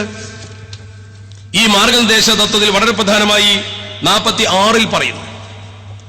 46 പറയുന്നത്, state shall promote with special care, പ്രത്യേകമായ പരിഗണന ഈ രാജ്യം കൊടുത്തിരിക്കണം, the educational and economic interest for the weaker section of the people. സമൂഹത്തിലെ വീക്കർ സെക്ഷൻ എന്ന് പറയുന്ന സമൂഹത്തിലെ ദുർബല ജനവിഭാഗത്തിന് പ്രത്യേക പരിഗണന കൊടുക്കണം. And in particular of the scheduled caste and the scheduled tribes and shall protect them from social injustice and all form of exploitation. Exploitation എന്ന ചൂഷണം, എല്ലാ ചൂഷണത്തിൽ നിന്നും സാമൂഹ്യ അനീതിയിൽ നിന്നും ഈ വിഭാഗത്തെ, പിന്നോക്ക ജനവിഭാഗത്തെ, ഹരിജനങ്ങൾ അടക്കമുള്ള ആളുകളെ പ്രത്യേകിച്ച് രക്ഷപ്പെടുത്തണം. ഞാൻ ചോദിക്കട്ടെ, ഉത്തരേന്ത്യയിൽ ഇന്നും ഹരിജനങ്ങൾക്ക് വളരെ മോശമായ രീതിയിലുള്ള പെരുമാറ്റം കിട്ടുന്ന സ്ഥലങ്ങളില്ലേ?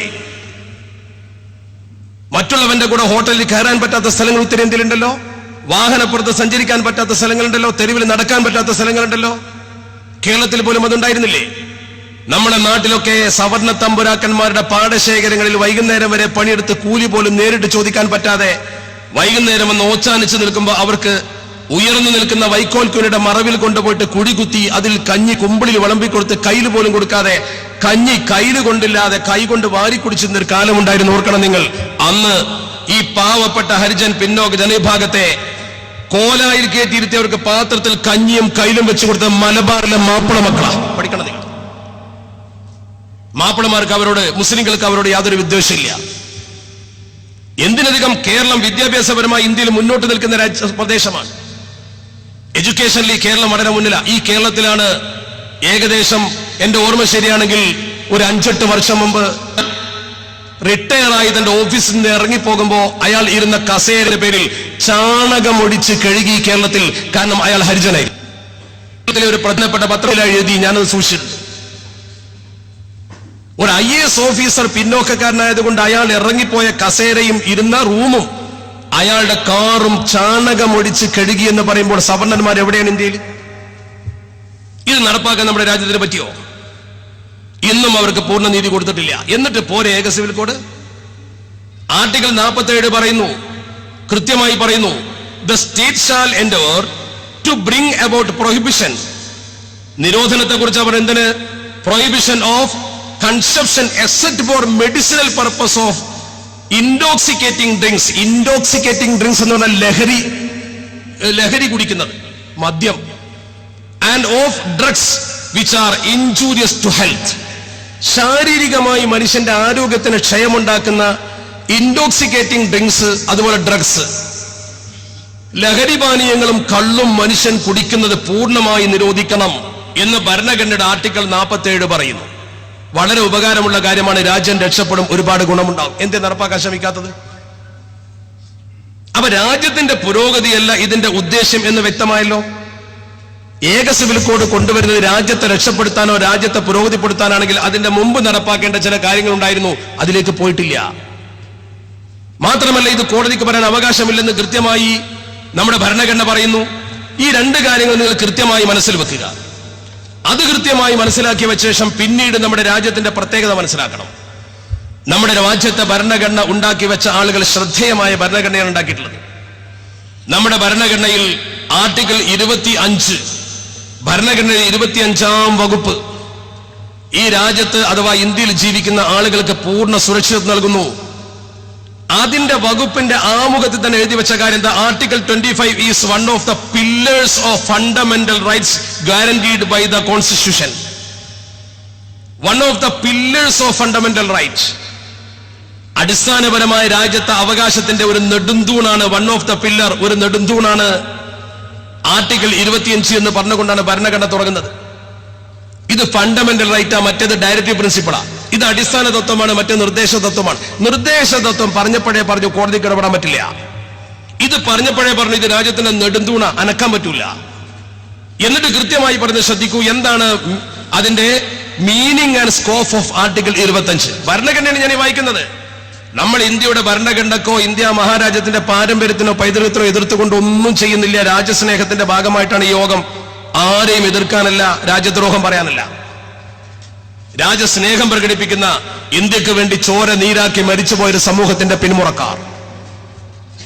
അള്ളാഹു നമ്മുടെ രാജ്യത്തിന് വേണ്ടി സമരം ചെയ്ത് മരിച്ചുപോയ മഹത്തുക്കളായ ആളുകൾക്ക് മഗ്ഫിറത്ത് കൊടുക്കുമാറാവട്ടെ. ഞാൻ ഇപ്പോഴും വരുന്നത് ഒരു ഹോളി ലാൻഡ് ടൂർ നടത്തിയില്ല. ബൈത്തുൽ മുഖദ്ദസിന്റെ മുമ്പിലുണ്ട്. ബൈത്തുൽ മുഖദ്ദസിൽ നിന്ന് നിസ്കരിച്ച് നിങ്ങൾ പുറത്തിറങ്ങുമ്പോൾ നിങ്ങൾക്ക് കാണാം മനോഹരമായി കെട്ടിയ ഒരു മക്ബറ. മഹാനായ മൗലാന മുഹമ്മദ് അലി അന്ത്യവിശ്രമം കൊള്ളുന്നത് ബൈത്തുൽ മുഖദ്ദസിന്റെ മുമ്പിലാണ്. അവിടെ എഴുതി വെച്ചിരിക്കുന്നു ഇന്ത്യ മഹാരാജ്യത്തിന്റെ ധീരനായ പോരാളി. അങ്ങനെ തന്നെ എഴുതി മുജാഹിദുൽ ഹിന്ദ് എന്ന് എഴുതി വെച്ചിരിക്കുന്നു. ഇന്ത്യയുടെ പേരെഴുതി വെച്ചുകൊണ്ട്, മൗലാന മുഹമ്മദിയുടെ പേരെഴുതി വെച്ചുകൊണ്ട് ബൈത്തുൽ മുഖദ്ദസിന്റെ മുമ്പിൽ വട്ടമേശ സമ്മേളനത്തിന് പോയിരുന്ന മൗലാന മുഹമ്മദ് അലി, ഒന്നുകിൽ എനിക്ക് ഈ നാട്ടിൽ 6 അടി മണ്ണ് വേണം, അല്ലെങ്കിൽ സ്വതന്ത്ര മണ്ണിലേക്ക് എനിക്ക് പോകാൻ ഇന്ത്യക്ക് സ്വാതന്ത്ര്യം നൽകണമെന്ന് ജോർജ് അഞ്ചാമന്റെ കുഞ്ചിരോമം പിടിച്ച് വിറപ്പിച്ചുകൊണ്ട് പറഞ്ഞ മൗലാന മുഹമ്മദ് അലി. ആ മുഹമ്മദിന്റെ പിന്മുറക്കാരാണ് നമ്മൾ. നമ്മുടെ മുഖത്ത് നോക്കി നമ്മുടെ രാജ്യദ്രോഹമാണെന്ന് പറയുന്നതെന്ന് വിളിച്ചു പറയാൻ ഇന്ത്യയിൽ ഒരുത്തനും വളർന്നിട്ടില്ല. നമ്മുടെ രാജ്യത്തിന്റെ മക്കളാണ്, ആ രാജ്യത്തിന്റെ പ്രവർത്തകരാണ്, ആ രാജ്യത്തിന് വേണ്ടി നിലകൊള്ളുന്നവരാ. ആ രാജ്യസ്നേഹം മുന്നിൽ വെച്ചുകൊണ്ട് തന്നെ ഞാൻ പറയട്ടെ, നമ്മുടെ രാജ്യത്തെ ആർട്ടിക്കിൾ 25 പറയുന്നു, ദ സ്റ്റേറ്റ്, നമ്മുടെ രാജ്യം പറയുന്നു, the article 25 states that every individual is equally entitled to freedom of conscience and has the right to profess, practice and propagate religion of one's choice. ആ പറഞ്ഞ വാചകം ശ്രദ്ധിക്കൂ നിങ്ങൾ. Equally entitled to freedom of conscience. ഓരോരുത്തർക്കും അവനവന്റെ വിശ്വാസം അനുസരിച്ച് ജീവിക്കാനുള്ള സ്വാതന്ത്ര്യമുണ്ട്. നിങ്ങൾക്ക് നിങ്ങളെ വിശ്വാസം അനുസരിച്ച് ജീവിക്കാനുള്ള സ്വാതന്ത്ര്യമുണ്ട്. ആ ജീവിക്കാനുള്ള സ്വാതന്ത്ര്യം രഹസ്യമായിട്ടല്ല നമ്മുടെ ഭരണഘടന പറയുന്നു. And has the right to profess, practice and propagate religion. വിശ്വസിക്കാനും പ്രചരിപ്പിക്കുവാനുമുള്ള സ്വാതന്ത്ര്യമുണ്ട്. വിശ്വസിക്കാനും അനുഷ്ഠിക്കാനും പ്രചരിപ്പിക്കാനും. വിശ്വസിക്കുക, അനുഷ്ഠാന കർമ്മം നടത്താം, പ്രചരിപ്പിക്കാം. മറ്റുള്ളവർക്ക് ഹാനിയാകാത്ത രീതിയിൽ അത് ചെയ്യാൻ സ്വാതന്ത്ര്യമുണ്ട്. ആർട്ടിക്കിൾ 25 കൃത്യമായി പറയുന്നു. മാത്രമല്ല, വയലേഷൻ ഓഫ് ആർട്ടിക്കിൾ 25 എന്ന് പറഞ്ഞിട്ട് പറയുന്നു, the article 25 is one of the most misinterpreted article of the Indian constitution. Indian ഭരണഘടനയിൽ ഏറ്റവും കൂടുതൽ ദുർവ്യാഖ്യാനം ചെയ്യപ്പെട്ടൊരു ഭാഗം കൂടിയാണ് 25 എന്ന് ഭരണഘടന തന്നെ പറയുന്നു. ഞാൻ ഇത് വായിച്ചത് വരെയുള്ള 2 കാര്യങ്ങൾ നിങ്ങൾ ശ്രദ്ധിച്ചല്ലോ. ഈ 2 കാര്യങ്ങൾ, ഒന്ന് ഡയറക്റ്റീവ് പ്രിൻസിപ്പിൾസ് ആണ്, മാർഗനിർദ്ദേശ തത്വം. ഒന്ന് അടിസ്ഥാന രേഖയാണ്, ഡയറക്റ്റീവ് പ്രിൻസിപ്പിൾസ് അല്ല, ഫണ്ടമെന്റൽ റൈറ്റ് ആണ്. ഈ ഫണ്ടമെന്റൽ റൈറ്റ് എന്ന് പറയുന്നത് രാജ്യത്തിന്റെ അടിസ്ഥാന ഘടകമാണ്. അതിലൊരു മാറ്റം വരുത്താൻ രാജ്യത്ത് ആർക്കും അവകാശമില്ല. ഇവിടെ പറഞ്ഞ വാചകം freely to profess, practice and propagate, നമുക്ക് വിശ്വസിക്കാനും അനുഷ്ഠിക്കാനും പ്രചരിപ്പിക്കാനും സ്വാതന്ത്ര്യമുണ്ട്. നമ്മുടെ രാജ്യത്തിന്റെ ഭരണഘടന ശരിക്കും നമുക്കതിന് അവകാശം തന്നിട്ടുണ്ട് എന്നാണല്ലോ കൃത്യമായി നമ്മൾ ഇതിൽ കാണുന്നത്. അങ്ങനെയുള്ള ഒരു രാജ്യത്ത് എങ്ങനെ യൂണിഫോം സിവിൽ കോഡ് കൊണ്ടുവരും? ഈ യൂണിഫോം സിവിൽ കോഡ് കൊണ്ടുവരുമ്പോൾ അവർ ചോദിക്കുന്ന ചോദ്യത്തിലെ പ്രധാനപ്പെട്ട ചില കാര്യങ്ങൾ ഞാനത് മുഴുവൻ വിശദീകരിക്കുന്നില്ല. വിശദീകരിച്ചാൽ ഒരുപാട് പറയാനുണ്ട്. അതിൽപ്പെട്ട ഒരു ചോദ്യം അവർ ചോദിക്കുന്നത്, should the practice of triple talaq be? Triple തൊലാഖിനെ കുറിച്ച് എന്താ അഭിപ്രായം? ഓരോന്നിങ്ങനെ പറഞ്ഞു, abolish in toto, retain the custom, retain with suitable അമെൻമെന്റ്സ്. ട്രിപ്പിൾ തൊലാഖിനെ കുറിച്ച് അഭിപ്രായം ചോദിക്കണം. ഒന്നാമത്തെ ചോദ്യം അപകടകരമാണ്. നിങ്ങൾക്ക് ഈ രാജ്യത്തൊരു 44-ാം ആർട്ടിക്കിൾ ഉള്ളത് അറിയുമോ? അറിയുമെന്ന് പറഞ്ഞാൽ, അല്ലെങ്കിൽ ഇല്ല, യെസ് നോ, 2 മറുപടി. ഇനി നമ്മുടെ കാഴ്ചപ്പാട് ആ വിഷയത്തിൽ എന്താന്ന് അവതരിപ്പിക്കണം. എന്തെഴുതിയാലും അപകടം വരും. അതുകൊണ്ടാണ് മുസ്ലിം പേഴ്സണൽ ലോ പറഞ്ഞത്, ലോ ബോർഡ് പറഞ്ഞത്, നിങ്ങൾ ഇപ്പൊ അതിന് ആൻസർ ചെയ്യണ്ട. ഇവരെ തന്നെ പറയുന്നു, മാരേജ്, ഡൈവോഴ്സ്, അഡോപ്ഷൻ, ദത്ത്, അതുപോലെ തന്നെ guardianship and child custody, maintenance, succession and inheritance. Succession and inheritance ദാനവും ദായക്രമവും അതുപോലെ തന്നെ അനന്തരാവകാശവും. ഇതിൽ നിങ്ങൾക്ക് അഭിപ്രായം, yes it should be include all these, എല്ലാം ഇതിൽ പെട്ടിട്ടുണ്ട് പേഴ്സണൽ ലോയില്. No, it should exclude, it should further include എന്നൊക്കെ പറഞ്ഞുകൊണ്ട് 3 ചോദ്യങ്ങളാണ് ചോദിക്കുന്നത്. ഈ രീതിയിൽ ഒരു പരീക്ഷയ്ക്ക് ചോദ്യം ചോദിക്കുന്ന പോലെ ക്വസ്റ്റ്യൻ ഇട്ടുകൊണ്ട് നമ്മളെ കൊണ്ട് മാർക്ക് ചെയ്യിക്കുകയാണ്. ഇതിൽ ആർക്കും ആൻസർ ചെയ്യാം. ഇതിൽ താല്പര്യമില്ലാത്തവർക്കും മുസ്ലിങ്ങളെ ദ്രോഹിക്കാൻ ആവശ്യമുള്ളവർക്കും ഒക്കെ ഇതിൽ ആൻസർ ചെയ്യാം. മതവിശ്വാസികളെ തകർക്കാൻ ആഗ്രഹിക്കുന്നവർക്കും ആൻസർ ചെയ്യാം. ഇങ്ങനെയുള്ളൊരു സാഹചര്യം നമ്മുടെ രാജ്യത്ത് ഉണ്ടാക്കി വെച്ചത് എന്തിനാ? ഇതിനവർ കാരണമായി പറയുന്ന ഒന്നാമത്തെ കാരണം, മുസ്ലിം സ്ത്രീകൾ ഒരുപാട് പീഡിപ്പിക്കപ്പെടുന്നു, അവർ ത്വലാഖ് എന്ന് പറയുന്ന ദുരിതത്തിന്റെ കയത്തിലാണ്. രണ്ടാമത്തൊന്ന്, സ്ത്രീകളെ സംബന്ധിച്ചിടത്തോളം അവർക്ക് വ്യക്തമായ അവകാശങ്ങൾ ലഭ്യമാക്കാൻ ഇന്നത്തെ ഈ സാഹചര്യത്തിൽ മുസ്ലിം പേഴ്സണൽ ലോ മതിയാകില്ല. അവിടെ സ്ത്രീകളുടെ സംരക്ഷണത്തിന് വേണ്ടിയാണ് ഞങ്ങൾ ഇത് കൊണ്ടുവരുന്നത് എന്നാണ് ഇവർ വാദിക്കുന്ന പ്രധാനപ്പെട്ടത്. ആ വാദത്തിലേക്കാണ് ഞാൻ നിങ്ങളെ ശ്രദ്ധ കൊണ്ടുവരുന്നത്. ഇസ്ലാമിക സമൂഹത്തെ സംബന്ധിച്ചിടത്തോളം ഒരു പെണ്ണിനെ വിവാഹം കഴിക്കുമ്പോൾ ഇസ്ലാമിന്റെ വിവാഹവുമായി ബന്ധപ്പെട്ടാണ് ഈ സകല പ്രശ്നങ്ങളും ഉടലെടുക്കുന്നത്. അള്ളാഹുവിന്റെ പരിശുദ്ധ ഖുർആൻ പറഞ്ഞതും അഷ്റഫുൽ ഖൽഖ് മുഹമ്മദ് മുസ്തഫ സ്വല്ലല്ലാഹു അലൈഹി വസല്ലമ തങ്ങൾ പറഞ്ഞതുമായ കാര്യത്തിലേക്ക് ഒരു നിമിഷം ഞാൻ നിങ്ങളെ കൊണ്ടുവരികയാണ്. തെറ്റിദ്ധാരണയുള്ളവർക്ക് അത് ബോധ്യപ്പെടുത്തി കൊടുക്കണം. നമ്മൾ ഇസ്ലാമിനെ സംബന്ധിച്ചിടത്തോളം ഒരു പെണ്ണിനെ നമ്മൾ വിവാഹം കഴിക്കണമെങ്കിൽ പരിശുദ്ധ പ്രവാചകൻ എന്താ നമ്മളെ പഠിപ്പിച്ചത്? ഇസ്ലാം എന്താ പഠിപ്പിച്ചത്? മനിസ്തത്വഅ മിൻകുമുൽ ബാഅത ഫല്യതസവ്വജ്. നിങ്ങൾക്ക് ചെലവിന് കൊടുക്കാൻ കഴിവുണ്ടെങ്കിൽ നിങ്ങളൊരു പെണ്ണിനെ വിവാഹം കഴിച്ചുകൊള്ളുക. നിങ്ങൾ ആദ്യം ചെയ്യേണ്ടത് ഈ ആളുകൾക്ക് പരിശുദ്ധ ഖുർആനിലെ ഒരു ആയത്തിന്റെ തഫ്സീർ പഠിപ്പിച്ചു കൊടുക്കണം.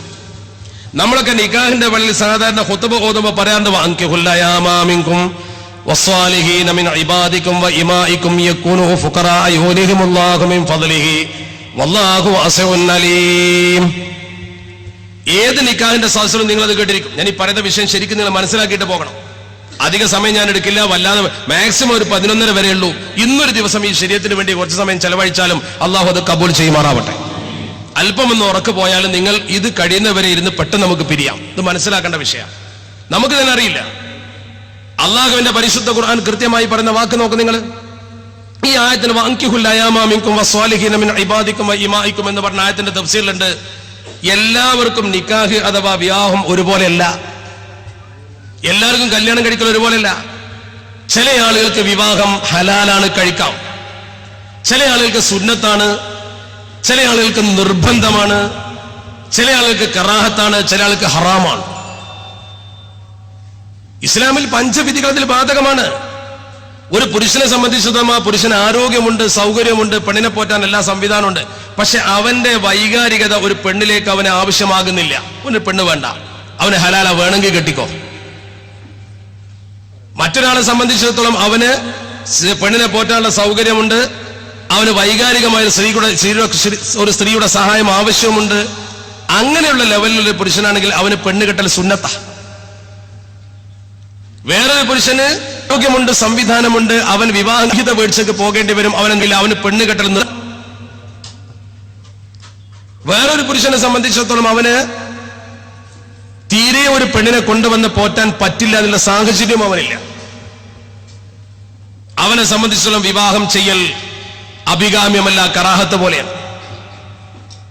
വേറെ ഒരാളെ സംബന്ധിച്ചുള്ള വിവാഹം കഴിച്ചാൽ അവനെ സംബന്ധിച്ചിടത്തോളം അവന്റെ ആ പെണ്ണിന്റെ കാര്യങ്ങളൊന്നും നിർവഹിക്കാൻ കഴിയില്ല. മറ്റവൻ ആരാധനകൾ മുടങ്ങുമെന്നുള്ള പേടിയാണെങ്കിൽ വേറൊരുത്തരോ അവന്റെ ഇസ്ലാമിക കാര്യത്തിലൊക്കെ പ്രശ്നങ്ങൾ വരുമെന്ന് കണ്ടാൽ അവന് തീരെ വിവാഹം കഴിക്കാൻ പാടില്ല. അത് വിശദീകരിച്ച് പറയേണ്ട വിഷയമാണ്. ചുരുക്കത്തിൽ എല്ലാവർക്കും വിവാഹം കഴിക്കൽ ഒരുപോലെയല്ല. അഷ്റഫുൽ ഖൽഖ് മുഹമ്മദ് മുസ്തഫ സ്വല്ലല്ലാഹു അലൈഹി വസല്ലം തങ്ങൾ പറഞ്ഞു, മനിസ്തത്വഅ മിൻകുമുൽ ബാഅത ഫല്യതസവ്വജ്. പെണ്ണിനെ പോറ്റാൻ കഴിവുള്ളവൻ വിവാഹം കഴിക്കുക, അല്ലാത്തവൻ എന്ത് ചെയ്യുക? നോമ്പ് നോറ്റുക. ഫഇന്നഹു ലഹു വിജാൽ. അത് അവന് വികാര ശമനത്തിലുള്ള ഒരു മാർഗമാണെന്ന് ഷഫീഉൽ വറ മുഹമ്മദ് മുസ്തഫ സ്വല്ലല്ലാഹു അലൈഹി വസല്ലം. അങ്ങനെ നിക്കാഹ് കഴിക്കണമെങ്കിൽ തന്നെ സ്വാഭാവികമായും ഒരാൾക്ക് ഒരു നിക്കാഹ് കഴിക്കാൻ തന്നെ ഈ കാര്യം ചിന്തിക്കണം. ഒറ്റ നിക്കാഹ്, പിന്നല്ലേ ബാക്കി. ഒരു നിക്കാഹ് ഒരുത്തിന് കഴിക്കണമെങ്കിൽ തന്നെ പെണ്ണിനെ പോറ്റാൻ സൗകര്യമുണ്ടോ നോക്കണം, ആരോഗ്യമുണ്ടോ നോക്കണം, പണമുണ്ടോ നോക്കണം, ഖഫാത്ത് എന്ന് പറയുന്നൊരു സംഗതി നോക്കണം. ആ പെണ്ണിന്റെ കുടുംബ സാഹചര്യം അനുസരിച്ച് അവളെ കൊണ്ടുവന്ന് എനിക്ക് പോറ്റാൻ പറ്റുമോ എന്ന് നോക്കണം. ഇത് നോക്കിയിട്ട് ഇസ്ലാമിൽ വിവാഹം പറ്റൂ. മാത്രമല്ല, ഈ വിവാഹബന്ധം എന്നെന്നും നിലനിൽക്കേണ്ടതായതുകൊണ്ട്, മരണം വരെ നിലനിൽക്കേണ്ടതായതുകൊണ്ട് ആ പെണ്ണിനെ അവന് നോക്കൽ അനുവദനീയമാക്കി ഇസ്ലാം.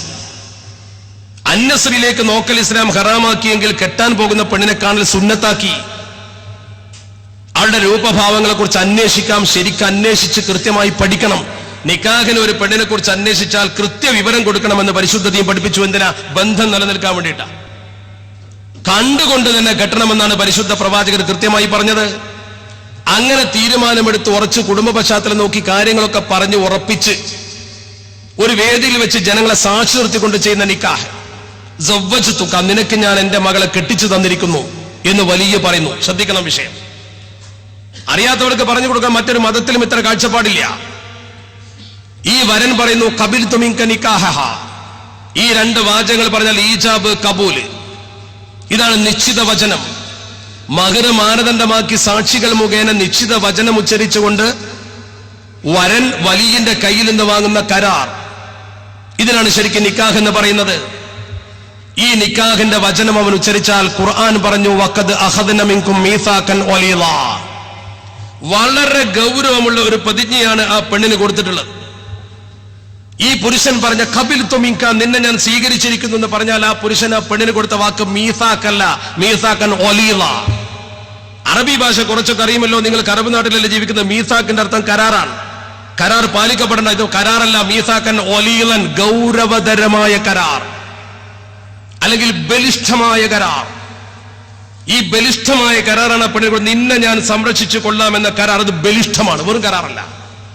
ഇതിന്റെ വ്യാഖ്യാനത്തിൽ നമ്മുടെ മുത്തുനബി അഷ്റഫുൽ ഖൽഖ് മുഹമ്മദ് മുസ്തഫ സ്വല്ലല്ലാഹു അലൈഹി വസല്ലമ തങ്ങൾ പറഞ്ഞു അഹഖു ശുറൂതി യുഫിയ ബിഹി മസ്തഖലൽതും ബിഹിൽ ഫുറൂജ്. ലൈംഗിക ബന്ധം അനുവദിക്കുന്ന കരാറാണ് ലോകത്ത് വെച്ചൊരു മനുഷ്യൻ പാലിക്കേണ്ട ഏറ്റവും വലിയ കരാർ. മനുഷ്യൻ തന്നെ കരാറ് പാലിക്കേണ്ടവനാ, കരാറ് പാലിക്കാത്തവൻ മനുഷ്യനല്ല. ലൈംഗിക ബന്ധം അനുവദിക്കുന്ന കരാറാണ് ലോകത്തൊരു മനുഷ്യൻ പാലിക്കേണ്ട ഏറ്റവും വലിയ കരാർ. അവിടെ നിക്കാഹിലൂടെ ഒരു പെണ്ണ് തന്റെ കൂടെ വന്നാൽ അവൻ ആ കരാറ് പാലിച്ചേ പറ്റൂ. അങ്ങനെ ഇവർ തമ്മിൽ മുന്നോട്ട് പോകുന്ന സന്ദർഭത്തിൽ ഒരു പെണ്ണും ഒരു പുരുഷനും മുന്നോട്ട് പോകുമ്പോൾ ഇസ്ലാമിന്റെ കാഴ്ചപ്പാട് അർരിജാലു ഖവ്വാമൂന അലൻ നിസാ. ആണുങ്ങൾ പെണ്ണുങ്ങളുടെ മേൽ ആധിപത്യമുള്ളവർ തന്നെയാണ്. കുടുംബത്തിലും സമൂഹത്തിലും ആധിപത്യം ആണുങ്ങൾക്കാണ്. ആരെന്ത് സമത്വം പറഞ്ഞാലും ശരി. ഒരു നാണയത്തിന്റെ രണ്ട് വശമാണെന്ന് പറഞ്ഞാലും, ഒരു വണ്ടിയുടെ രണ്ട് ടയർ പോലെയാണെന്ന് പറഞ്ഞാലും, രാവും പകലും പോലെയാണെന്ന് പറഞ്ഞാലും, ഈണ തുണയാണെന്ന് പറഞ്ഞാലും ഒക്കെ സമ്മതിച്ചു. പക്ഷേ അർരിജാലു ഖവ്വാമൂന അലൻ നിസാ എന്ന് പടച്ച റബ്ബാ പറഞ്ഞത് ആണ് പെണ്ണിന്റെ അല്പം മേലെ തന്നെയാണ്. അത് അംഗീകരിച്ചേ പറ്റൂ. അതിന് എത്രയോ തെളിവ് നമ്മുടെ നാട്ടിലുണ്ട്. ഉദാഹരണമായി അന്യ സമുദായത്തിൽപ്പെട്ട ആളുകൾ, ഞാൻ ചോദിക്കട്ടെ, നമ്മുടെ നാട്ടിൽ എന്റെ ഹൈന്ദവ സഹോദരങ്ങൾ ശബരിമലക്ക് പോകുന്നു. ഒരു പെണ്ണിനെ, ഋതുമതിയായ പെണ്ണിനെ ശബരിമലയിലേക്ക് കയറ്റൂല. എന്താ കേട്ടത്? പെണ്ണിന് ദൈവത്തെ കാണണ്ടേ? പെണ്ണിന് അയ്യപ്പനെ തോടണ്ടേ? നമുക്കതിൽ അഭിപ്രായമില്ല, അഭിപ്രായ വ്യത്യാസമില്ല. അവരുടെ മതാചാരമാണ്. അത് വേണോ വേണ്ടേ തീരുമാനിക്കേണ്ടത് അവരാ. പക്ഷെ ഋതുമതിയായ ആർത്തവം നിലക്കാത്ത ഒരു പെണ്ണിനെയും ശബരിമലയിലേക്ക് കയറ്റൂല. എന്താ കയറ്റാത്തത്? പുരുഷനും പെണ്ണും തുല്യമാണെങ്കിൽ എന്തേ കയറ്റിക്കൂടെ? എന്റെ ക്രൈസ്തവ സഹോദരങ്ങളെ സംബന്ധിച്ചിടത്തോളം അവർക്ക് ഒരു ഇടവകയുടെ നായകൻ ഫാദറാണ്. അവിടെ മദർ സുപ്പീരിയർ ഉണ്ടെങ്കിലും ഇടവകയുടെ നായകനായി മദർ വരാറില്ല. ഒരിക്കലും ഇടവകയുടെ പൂർണ്ണ ചാർജ് അച്ഛനെയാണ് ഏൽപ്പിക്കുക, അമ്മയെ ഏൽപ്പിക്കാറില്ല. ലോകത്ത് അവരുടെ അപ്പോസ്തലൻ എല്ലാ കാലത്തും മാർപ്പാപ്പയാണ്. ഒരു മാർമാമയെ കുറിച്ച് ഇതുവരെ കേട്ടിട്ടില്ല. അങ്ങനെ ഒരു മാമ വരൂല. അർരിജാലു ഖവ്വാമൂന അലൻ നിസാ. ആണിനും പെണ്ണിനും മാർപ്പാപ്പ തന്നെയാണ്, മാമല്ല. പെണ്ണുങ്ങൾക്ക് മാർപ്പാപ്പ അനുസരിച്ച് അർരിജാലു ഖവ്വാമൂന അലൻ നിസാ. അത് ലോകം മുഴുവൻ അംഗീകരിക്കുന്ന. പെണ്ണുങ്ങൾക്ക് ട്രെയിനിൽ ഒരു പ്രത്യേക ബോഗി വെക്കുമ്പോ എന്താ? ആണുങ്ങൾക്കില്ലല്ലോ. അവര് ദുർബലരാണെന്നതിന്റെ തെളിവാണ്. ടിക്കറ്റ് എടുക്കാൻ ചെന്നാൽ ക്യൂ പെണ്ണിന് വേറെ ഉണ്ടാവും. എന്താ? പെണ്ണ് ദുർബലയാണെന്നതിന്റെ തെളിവാണത്. ആണിനെ പോലെയാണ് പെണ്ണ് എന്ന വാദം ശരിയല്ല. ലോകം അത് അംഗീകരിക്കൂല. ഇനി ആണും പെണ്ണും നമ്മളെ വ്യത്യാസങ്ങൾ പരിശോധിച്ചാൽ കാണാൻ പറ്റും. ഹോർമോണിൽ വ്യത്യാസമുണ്ട്, രക്തത്തിന്റെ അളവിൽ വ്യത്യാസമുണ്ട്, ബ്രെയിനിന്റെ തൂക്കത്തിൽ വ്യത്യാസമുണ്ട്. ഞാനത് ശാസ്ത്രീയമായി പറഞ്ഞാൽ ഒരുപാട് പറയേണ്ടി വരും. കൃത്യമാണ്. പഠിച്ചു പറഞ്ഞാൽ മെഡിക്കൽ സയൻസ് അറിയുന്ന ഒരാളോട് ചോദിക്കൂ, ആണും പെണ്ണും തമ്മിൽ പ്രകട വ്യത്യാസമുണ്ട്. മനോബലത്തിൽ വ്യത്യാസമുണ്ട്. അപൂർവം ചില സ്ത്രീകളൊക്കെ ചിലപ്പോൾ വ്യത്യാസം ഉണ്ടായിരിക്കാം. വന്നാതിരുക്കൽ മഴദൂമി എന്നാ പറയാം, പണ്ഡിതന്മാർക്കറിയാം. അത് എടുക്കാൻ പറ്റൂല. പെണ്ണുങ്ങളെ പോലത്തെ ആണുങ്ങൾ ഉണ്ടാവുമല്ലോ. അവ സ്വാഭാവികമായും അർരിജാലു ഖവ്വാമൂന അലൻ നിസാ ബിമാ ഫളലല്ലാഹു ബഅദഹും അലാ ബഅദ്. ചില സവിശേഷതകൾ അവർക്ക് പ്രത്യേകമായി കൊടുത്തിട്ടുണ്ട്. അത് സ്ത്രീകൾക്ക് പ്രത്യേകം അനുഭവിച്ച സവിശേഷതകളുണ്ട്, ആണിന് വേറെയുണ്ട്. അള്ളാഹുവിന്റെ പരിശുദ്ധ ഖുർആൻ അതിൽപ്പെട്ട ബിമാ അൻഫഖൂ മിൻ അംവാലിഹിം. പുരുഷന്മാർ പണം ചെലവഴിക്കുന്നു, അധ്വാനിക്കുന്നു. ഇസ്ലാമിൽ പെണ്ണ് അധ്വാനിച്ചോളണമെന്നില്ല. കുട്ടികളെ പോറ്റാനും വീട് നോക്കാനും പെണ്ണ് അധ്വാനിക്കേണ്ട കാര്യം ഇസ്ലാമിലില്ല. മറ്റു മതത്തിൽ സമത്വം പറയുന്നവരിൽ ആണിനെ ബാധിക്കണം. ഫസ്വാലിഹാത്തു ഖാനിതാത്തുൻ ഹാഫിളാത്തുൻ ലിൽ ഗൈബി ബിമാ ഹഫിളല്ലാഹ്. എല്ലാ രഹസ്യങ്ങളും കൃത്യമായി സൂക്ഷിക്കുന്ന പതിവ്രതയായ പെണ്ണ്, അത് അള്ളാഹുവിന് ഇഷ്ടപ്പെട്ട പെണ്ണാണ്. അങ്ങനത്തെ ഒരു പെണ്ണിനെ ഒരാൾ നിക്കാഹ് കഴിച്ച് കൊണ്ടുവന്ന് വീട്ടിൽ അവന്റെ ഭാര്യയാക്കി. അവർ ജീവിതം മുന്നോട്ട് പോകുമ്പോൾ ചെറിയൊരു പിണക്കം വന്നു. മനുഷ്യനാണ്, പിണക്കം വരും, സ്വാഭാവികമാണ്. എന്താണ് ചെയ്യേണ്ടത്? തൊലാഖ് ചൊല്ലാൻ പറ്റുമോ? എടുത്തു ചാടി തൊലാഖ് ചെല്ലാൻ പറ്റുമോ? ഒരു ഫോണിൽ തൊലാഖ് ചെല്ലാൻ പറ്റുമോ? ഒരു എഴുത്തയച്ചിട്ട് ഞാൻ തൊലാഖ് ചെല്ലിയിരിക്കുന്നു എന്ന് എടുത്തു ചാടി പറയാൻ പറ്റുമോ? പറ്റില്ല. പക്ഷെ എന്നാൽ തൊലാഖ് ചെല്ലിയാൽ പോകും. ഒരു കിണറ്റിലേക്ക് ചാടാൻ പറ്റില്ല, ശരിയാണ്. ചാടിയാൽ അപകടം വരും. ഒരാളെ ഉന്തി തള്ളിയിട്ടാലും ശരി, മറന്നു ചാടിയാലും ശരി, കാല് കയ്യും മുറി ഉറപ്പാ. നമ്മൾ ഒരിക്കലും ബോധപൂർവം ഒരു തൊലാഖ് ചൊല്ലാൻ പാടില്ല. തൊലാഖ് ചെല്ലുമ്പോൾ തന്നെ പറഞ്ഞത്, തൊലാഖ് ഒരാൾ ചെല്ലിയാൽ യഹ്തസ്സു ബിഹി അർശുർ റഹ്മാൻ, അള്ളാഹുവിന്റെ ഹർഷ് കിടുകിടുക്കും കുലുങ്ങും. അബൂലുൽ ഹലാലാണ്, പടച്ചറബ് ഹലാലാക്കിയ വിഷയത്തിൽ ഏറ്റവും വെറുപ്പുള്ളതാണ് തൊലാഖ് എന്ന് അഷ്റഫുൽ ഖൽഖ് മുഹമ്മദ് മുസ്തഫ. ഒരു പെണ്ണിനെ പിരിച്ചയക്കുക എന്ന് പറഞ്ഞാൽ അർശ് കുലുങ്ങും, പടച്ചോൻ ഏറ്റവും ദേഷ്യ. എന്നാലും ശരി, ഒരുമിച്ച് ജീവിക്കുമ്പോ പിണക്കുണ്ടാവൂലേ? പിരിഞ്ഞു പോകേണ്ട ഘട്ടം വരൂലേ? നിനക്ക് നിന്റെ ഭാര്യയുടെ കൂടെ ജീവിക്കാൻ കഴിയില്ല തോന്നിയാൽ തൊലാഖ് ചെല്ലിക്കോ എന്ന് ഇസ്ലാം പറഞ്ഞിട്ടില്ല. ഇസ്ലാം പറയാത്തത് ചില ആളുകൾ ചെയ്യുന്നുണ്ട്. ഫോണിൽ തൊലാഖിൽ നിന്നിട്ട് ഒരു കത്തയച്ച് തൊലാഖിൽ നിന്നുണ്ട്. നടപടിക്രമങ്ങൾ പാലിക്കാതെ തൊലാഖ് ചെല്ലുന്നത് ശരിയാണ്. പക്ഷെ അതിന് ഇസ്ലാം ഉത്തരവാദിയല്ല. കള്ളു കുടിക്കുന്ന മുസ്ലിങ്ങളുണ്ടല്ലോ, വട്ടിപ്പലിശ വാങ്ങുന്നവരും കൊടുക്കുന്നവരും മുസ്ലിങ്ങളിലില്ലേ? സിനിമാശാല നടത്തുന്ന മുസ്ലിമില്ലേ? വഞ്ചിക്കുന്ന മുസ്ലിമില്ലേ? ഇസ്ലാം ഹറാമാക്കിയ സബഉൽ മൂബിഖാത്ത് തന്നെ ചെയ്യുന്ന മുസ്ലിങ്ങളുണ്ടല്ലോ. അവരെ നോക്കിക്കൊണ്ട് ഒരിക്കലും ഇസ്ലാമിനെ കുറിച്ച് പഠിക്കരുത്, ദയവ് ചെയ്ത്.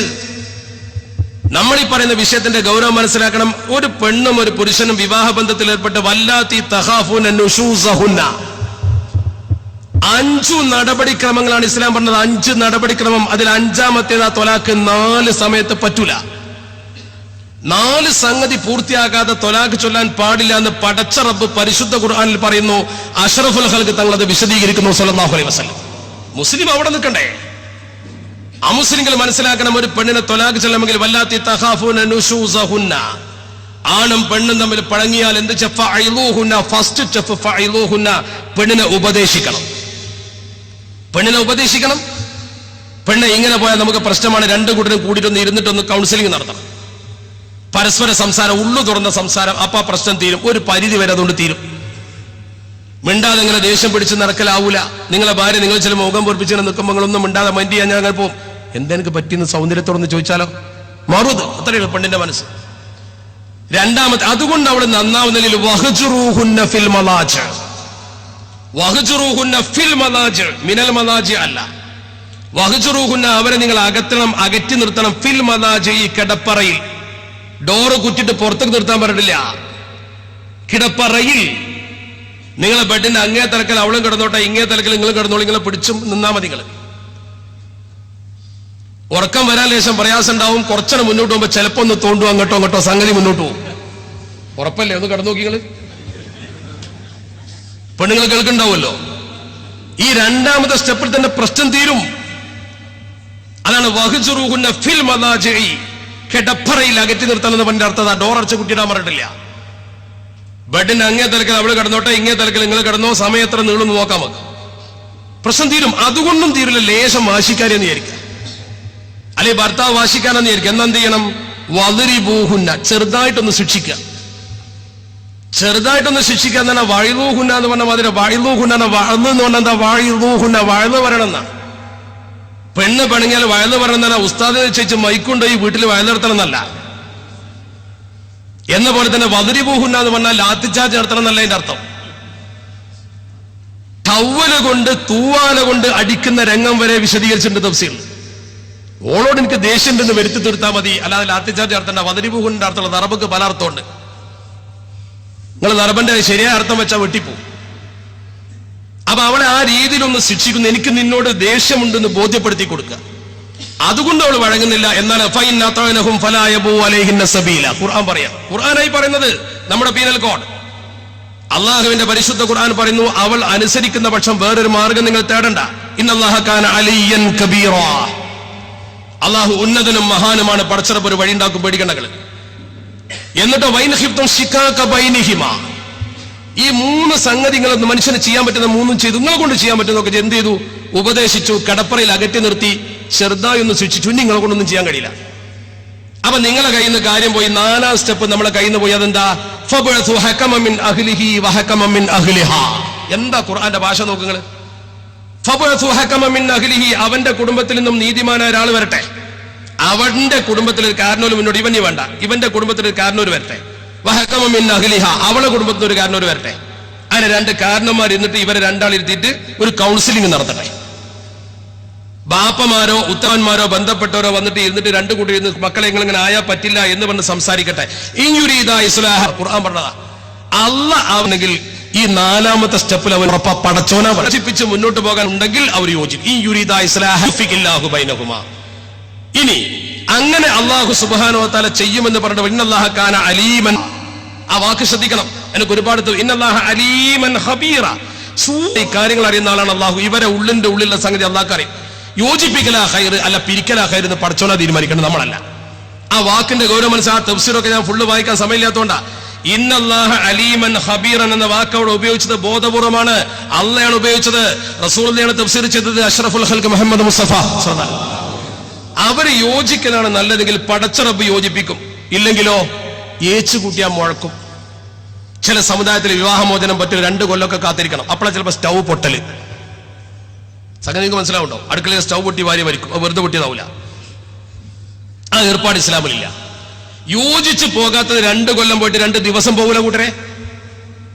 അപ്പൊ മാന്യമായിട്ട് എന്ത് ചെയ്യണം? ഒരു തൊലാക്കെ ചെല്ലാൻ പറ്റും. 5ാം സ്റ്റെപ്പ് ഒരു തൊലാക്ക, മുത്തൊലാക്കല്ല, ഒരു തൊലാക്ക്. ഒരു തൊലാക്ക് ചെല്ലിയാൽ നിബന്ധന എന്താ? ഒരു തൊലാക്ക് ഒരു മനുഷ്യൻ ചൊല്ലിക്കഴിഞ്ഞാൽ പിന്നെ നിബന്ധന ഉണ്ട്. ആ തൊലാക്ക് ചൊല്ലിക്കഴിഞ്ഞാൽ അവൾ ഋതുമതിയാണെങ്കിൽ 3 ശുദ്ധികാലം വരെ കാത്തിരിക്കണം, 3 മാസം കാത്തിരിക്കണം. ഈ കാലത്ത് അവൾ ആർത്തവകാരിയാകുമ്പോ തൊലാക്ക് ചൊല്ലാൻ പാടില്ല, തൊലാക്കില്ലാൻ പാടില്ല. എന്നാൽ ഒരാൾ ആർത്തവ സമയത്ത് തൊലാക്കില്ല, തൊലാക്ക് പോലെ പോവും. 3 തൊലാക്ക് ഒന്നിച്ച് ചൊല്ലാൻ പാടില്ല, 3 തൊലാക്ക് ഒന്നിച്ച് ചെല്ലരുത്. ഇന്ന് പത്രത്തിൽ ഒരു അഭിമുഖം കൊടുത്ത കൂട്ടത്തിൽ പ്രിയപ്പെട്ട ബിജു ശങ്കറിന്റെ കയ്യിൽ ചെറിയൊരു പാളിച്ച പറ്റി. ഞാൻ തിരുത്താൻ പറഞ്ഞിട്ടുണ്ട്, നിങ്ങൾ പത്രത്തിൽ വായിച്ചിട്ടുണ്ട്. എന്റെ അഭിമുഖത്തിൽ ഒരു ചെറിയ പാളിച്ച നില സംഭവിച്ചു. അതൊരു അമുസ്ലിം സുഹൃത്താണ്, അദ്ദേഹം നന്നായി കൈകാര്യം ചെയ്തിട്ടുണ്ട്. പക്ഷെ ചെറിയൊരു വരി പഴിച്ചുപോയി ഞാൻ പറയാത്തത്. ഞാൻ ആ ഇന്റർവ്യൂ കൊടുക്കുന്ന സമയത്ത് എന്റെ പ്രിയപ്പെട്ട സഹോദരൻ ഉമറുൽ ഫാറൂഖ് ഉദവി, അതുപോലെ തന്നെ ഫുൾ റെക്കോർഡ് ചെയ്ത ബഹുമാനപ്പെട്ട ഷറഫു മുതലായ ആൾക്കാർ ഈ വേദിയിലുണ്ട്. ഷറഫ് അത് ഫുൾ റെക്കോർഡ് ചെയ്തിട്ടുണ്ട്. അദ്ദേഹം എന്നോട് ചോദിച്ച ചോദ്യത്തിന് ഞാൻ മറുപടി പറയുന്ന കൂട്ടത്തിൽ അദ്ദേഹം അതിൽ എഴുതിയൊരു വാചകമുണ്ട്: 3 തൊലാക്ക് ഒന്നിച്ച് ചെല്ലുന്ന രീതി ഇസ്ലാമിൽ വിവാഹമോചനത്തിന് പറ്റില്ല, സാധ്യമല്ല. അങ്ങനെയല്ല. 3 തൊലാക്ക് ഒന്നിച്ച് ചൊല്ലിയാൽ 3 തൊലാക്കും പോകുന്നുള്ള കാര്യത്തിൽ തർക്കമൊന്നുമില്ല. 3 തൊലാക്ക് ഒന്നിച്ച് ചൊല്ലാൻ പാടില്ല. ഏതെങ്കിലും ഒരു അവിവേകി 3 തൊലാക്ക് ചൊല്ലിയാൽ 3ഉം പോയി. പെണ്ണ് ഋതുമതിയായി നിൽക്കുന്ന ആർത്തവകാരിയായ സമയത്ത് തൊലാക്കെല്ലാം പാടില്ല, ചെല്ലാൻ പാടില്ല, പോയി. കള്ള് കുടിക്കാൻ പാടില്ല, തെറ്റിക്കെടുക്കും, ഓർപ്പന്നല്ലേ. പാടില്ല എന്നുള്ളതും ചെയ്യുന്ന വ്യത്യാസമുണ്ട്. 3 തൊലാക്ക് ഒന്നിച്ച് ചൊല്ലിയാൽ ഒന്നേ പോകൂ എന്നൊരു വാദം ചിലർക്കുണ്ട്. അത് ശരിയല്ല എന്നാണ് മഹാപണ്ഡിതന്മാർ പറയുന്നത്. ഞാൻ നിങ്ങളിൽ ഒരാൾക്ക് ഒരു 300 രൂപ തരാനുണ്ടെങ്കിൽ 3 ദിവസമായിട്ട് 100 രൂപ തന്നാലും, ഒരു ദിവസം 3 നോട്ട് ഒന്നായിട്ട് തന്നാലും സംഗതി കൂടും. 300 രൂപ കൊടുക്കാനായിരിക്കും 3 100 നോട്ട് പിടിച്ചിരുന്നാ പിടിച്ചോ എന്ന് പറഞ്ഞാൽ, ഇല്ല എനിക്ക് 100 തന്നിട്ടുള്ളൂ എന്ന് പറഞ്ഞാൽ സംഗതി നടക്കൂല. 300 കൊടുത്തു. നേരെ മറിച്ച് 3 തൊലാക്ക് ഒന്നിച്ച് ചൊല്ലാൻ പാടില്ല, ഒന്ന് തന്നെ ചെല്ലാൻ 3 സ്റ്റെപ്പ് കഴിഞ്ഞ് 4ാം സ്റ്റെപ്പാ. എന്നിട്ട് കാത്തിരിക്കുക. ഇദ്ദാകാലം വരെ ഇവൾക്ക് സംരക്ഷണം കൊടുക്കുക, വസ്ത്രം കൊടുക്കുക, ഭക്ഷണം കൊടുക്കുക, ഇവന്റെ കടമയാണ്. ഈ പുരുഷനാണ് ഈ പെണ്ണിന് കൊടുക്കേണ്ടത് വസ്ത്രവും. അപ്പൊ ഈ യുദ്ധ കാലഘട്ടത്തിൽ തൊലാക്കൊക്കെ ചെല്ലി കണ്ട നിങ്ങൾ ഇസ്ലാമിന്റെ കാഴ്ചപ്പാട്. 3 കാര്യം അവൻ ചെയ്തു, 4ാമത്തെ കാര്യം ബാപ്പയോ ഉമ്മയോ 5 സ്റ്റെപ്പ് കഴിഞ്ഞു. കാക്കണം എന്താ? ഈ യുദ്ധ കാലഘട്ടമാകുന്ന 3 മാസം ഇവന്റെ ചെലവിനാണ് അവൾ കഴിയേണ്ടത്, ഇവനാണ് വസ്ത്രം കൊടുക്കേണ്ടത്, ഇവനാണ് ഭക്ഷണം കൊടുക്കേണ്ടത്. കുട്ടികളൊക്കെ ഉണ്ടെങ്കിൽ ആ കുട്ടിപ്പെടും. ഈ കാലത്ത് ഇവന്റെ അവളെ മനസ്സ് മാറി തിരിച്ചെടുക്കാൻ അവസരമുണ്ട്. വേറെ നിക്കാഹ് വേണ്ട, തിരിച്ചെടുക്കാം. വേറെ നിക്കാഹ് വേണ്ട, തിരിച്ചെടുക്കാം. അപ്പൊ 6ാമത്തെ സ്റ്റെപ്പും കൂടി ഇസ്ലാം വെച്ചു കൊടുക്കുകയാണ്. എങ്ങനെങ്കിലും യോജിപ്പിക്കണം എന്നാണ് ഇസ്ലാമിന്റെ കാഴ്ചപ്പാട്. അതിനും കഴിയാത്തൊരു ഘട്ടം വരുമ്പോ 3 മാസം കഴിഞ്ഞാൽ അവൾക്ക് വേറെ ഭർത്താവിന്റെ കൂടെ പോകാം, അല്ലെങ്കിൽ ഇവൻ എന്നെ നിക്കാഹ് കഴിക്കാം. പിന്നെ 3 തൊലാക്ക് ഒന്നുപോലെ. തൊലാക്ക് എന്ന് പറഞ്ഞാൽ 3 ചെല്ലേണ്ട ആവശ്യമില്ല, 1 ചൊല്ലിയാൽ തന്നെ ബന്ധം വേർപ്പെടും. പിന്നെന്തിനാ 3? 3 എന്നത് കൂടുതലല്ല, കുറവെന്താ കാരണം? അനിയന്ത്രിതമായി തൊലാഖ് ചൊല്ലിയ ഒരു കാലഘട്ടം ഉണ്ടായിരുന്ന അറബികൾക്കിടയിൽ. അറബികൾ ഒരു പെണ്ണിനെ ബുദ്ധി കാണിച്ചാൽ അവർ ആ പെണ്ണിനെ നിക്കാഹ് ചെയ്ത് പാഠം പഠിപ്പിക്കും. എങ്ങനെ പഠിപ്പിക്കുക? ഒരു പെണ്ണുമായി ഒരു അറബി പിണങ്ങിയാൽ, ഭാര്യയുമായി പിണങ്ങിയാൽ അവളെ പാഠം പഠിപ്പിക്കും, പെണ്ണിനെ കൊല്ലാക്കൊല ചെയ്യും. എങ്ങനെ ചെയ്യുക? അവർ ചെയ്തിരുന്ന രീതി എന്താ ചരിത്രത്തിലുണ്ടല്ലോ. ആ പെണ്ണിനെ ഇയാൾ ഒരു തൊലാക്കില്ലും, ഒറ്റ തൊലാക്ക്. അത് കഴിയുന്ന 3 മാസമാകുമ്പോൾ വേഗം മടക്കിയെടുക്കും. അതിനാരും വേണ്ടല്ലോ, മടക്കിയെടുത്തു. ഒരു തൊലാക്ക്, പിന്നെ 3 മാസമുള്ള കുടുങ്ങി. 3 മാസം അവസാനിക്കാൻ പോകുമ്പോൾ പിന്നെയും മടക്കിയെടുക്കും. മടക്കിയെടുത്ത് വീണ്ടും തൊലാക്കില്ലും. ഇങ്ങനെ പലതവണ തൊലാക്ക് ചൊല്ലി അവളെ വേറൊരു ഭർത്താവിന്റെ അടുത്തേക്ക് പോകാൻ സമ്മതിക്കാതെ തൊലാക്ക് ഇങ്ങനെ ചൊല്ലി ചൊല്ലി ചൊല്ലി ചൊല്ലി തിന്നുകയുമില്ല തീറ്റിക്കുകയുമില്ല എന്ന് പറഞ്ഞ പോലെ ഇവളെ കെട്ടിയിടും. എത്ര വട്ടം തൊലാക്കില്ല പെണ്ണിനെ ബുദ്ധിമുട്ടിക്കാൻ. കാരണം തൊലാക്ക് ഇല്ല, യുദ്ധകാലം കഴിയുമ്പോൾ മടക്കിയെടുക്കുക. ഇസ്ലാം പറഞ്ഞു ആ അവകാശം ഇനിയില്ല. 3 വട്ടമേ പറ്റൂ. 2 അത്തൊലാഖു മറത്താനി ഫഇംസാകും ബിമഅറൂഫിൻ ഔ തസ്രീഹും ബിഇഹ്സാൻ. അത്തൊലാഖു മറത്താനി, തൊലാക്ക് 2 തവണയെ പറ്റൂ. 2 തൊലാക്കേ നിനക്കുള്ളൂ. ഇനി 2 തൊലാക്ക് നിനക്ക് ചൊല്ലിയാൽ ശരിക്കും നിനക്ക് പിടിച്ചിക്കാം. 3ാമത്തത് ചൊല്ലിയാൽ തസ്രീഹും ബിഇഹ്സാൻ, പിന്നെ പിരിഞ്ഞു. ഇംസാകും ബിമഅറൂഫ്, ഒന്നുകിൽ നല്ല നിലക്ക് 2 കൂട്ടരും ഒരുമിച്ച് പോവുക, ഔ തസ്രീഹും ബിഇഹ്സാൻ, അല്ലെങ്കിൽ നല്ല നിലക്ക് പിരിയ, മാന്യമില്ല. 3ാമത്തെ തൊലാക്ക് ഇവൻ അതുപോലെ ചൊല്ലിയാൽ പിന്നെ യുദ്ധകാലം കഴിയുന്നതിന് മുമ്പ് മടക്കിയെടുക്കാൻ പറ്റില്ല എന്ന് മാത്രമല്ല അവന് വിവാഹം കഴിക്കാനേ പറ്റില്ല. ഇനി അവളെ വിവാഹം കഴിക്കണമെങ്കിൽ എന്ത് വേണം? ഈ പെണ്ണ് വേറൊരു ഭർത്താവിന്റെ അടുത്ത് പോയി ലൈൻ ചോദിച്ച ശേഷം പിന്നെ വേണമെങ്കിൽ അയാളെ അതെന്തിനാ? ഈ പെണ്ണിന്റെ രക്ഷക്ക, ഇവന്റെ കയ്യിൽ നിന്ന് രക്ഷപ്പെടാൻ അവൾക്ക് പഴുതു കൊടുത്തതാ. തൊലാക്ക് എന്നുള്ള വചനത്തിനർത്ഥം മോചനം എന്നാ. പെണ്ണിന് മോചനമാണ് തൊലാക്ക്, ഇടങ്ങേറല്ല. സ്ത്രീകൾക്ക് മോചനം നൽകിയതാണ് പരിശുദ്ധ ദീൻ. അതാണ് അഷ്റഫുൽ ഖൽഖ് മുഹമ്മദ് മുസ്തഫ സ്വല്ലല്ലാഹു അലൈഹി വസല്ലം തങ്ങൾ പറഞ്ഞത്. ആ തൊലാക്ക് ചെല്ലാൻ പാടില്ലാത്ത രംഗമുണ്ട്, തൊലാക്ക് ചെല്ലാൻ അഭികാമ്യമായ രംഗമുണ്ട്. അതൊക്കെ പഠിക്കുമ്പോഴേ തൊലാക്കിനെ കുറിച്ച് ബോധ്യമാകുമോ? മാത്രമല്ല ഈ 3 തൊലാക്ക് ഒരുമിച്ച് ചൊല്ലരുത്, ചൊല്ലിയാൽ 3 പോകും. അതിന്റെ തെളിവ് അള്ളാഹുവിന്റെ പരിശുദ്ധ ഹബീബ് അഷ്റഫുൽ ഖൽഖ് മുഹമ്മദ് മുസ്തഫ തങ്ങളുടെ മുമ്പിൽ ഇമാം നസായി ഉദ്ധരിച്ച ഒരു ഹദീസിലുണ്ട്.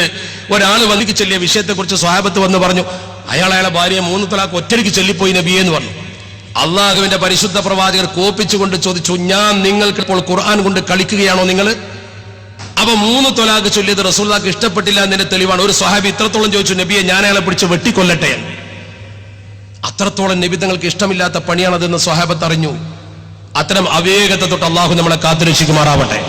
ചൊല്ലിയാലും 3 പോകും, ചൊല്ലാൻ പാടില്ല. നമ്മൾ തമ്മിൽ ഈ തർക്കങ്ങളാണ് പലപ്പോഴും പ്രശ്നമുണ്ടാക്കുന്നത്. റുക്കാനത്തുബ്നു അബി യസീദ് വന്നുകൊണ്ട് പരിശുദ്ധ പ്രവാചകരോട് അൽബത്ത എന്ന പദം ഉപയോഗിച്ചിട്ടുണ്ട് എന്റെ ഭാര്യയോട്. എന്ന് പറഞ്ഞാൽ അത് 1 തൊലാക്കിന് ഉപയോഗിക്കാം, 3 തൊലാക്കിന് ഉപയോഗിക്കാം. നബി തങ്ങളെ വിളിച്ചിട്ട് വിചാരണ ചെയ്തു, നീ ഉദ്ദേശിച്ചത് 1 തൊലാക്കാണോ 3 എന്ന് ചോദിച്ചു. അയാൾ പറഞ്ഞു, ഞാൻ 1 ആണ്.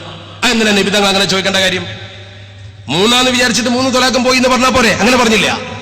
അല്ലെങ്കിൽ 3 ചൊല്ലിയാൽ 1 പോകുമെങ്കിൽ ഈ ചോദ്യത്തിന് ആവശ്യമില്ലല്ലോ. പരിശുദ്ധ പ്രവാചകൻ ചോദിച്ചു, നീ തൊലാഖ് ചൊല്ലിന്റെ ഉദ്ദേശം എന്താണ്? ആ ഉദ്ദേശം കൃത്യമായി പറഞ്ഞു, ഞാൻ 1 നബി തങ്ങളെ ചൊല്ലിയിട്ടുള്ളൂ, എന്നാൽ നിനക്ക് 1 പോയിട്ടുള്ളൂ, നിനക്ക് അവളെ മടക്കിയെടുക്കാം. അഷ്റഫുൽ ഖൽഖ് മുത്ത് മുഹമ്മദ് മുസ്തഫ സ്വല്ലല്ലാഹു അലൈഹി വസല്ലം.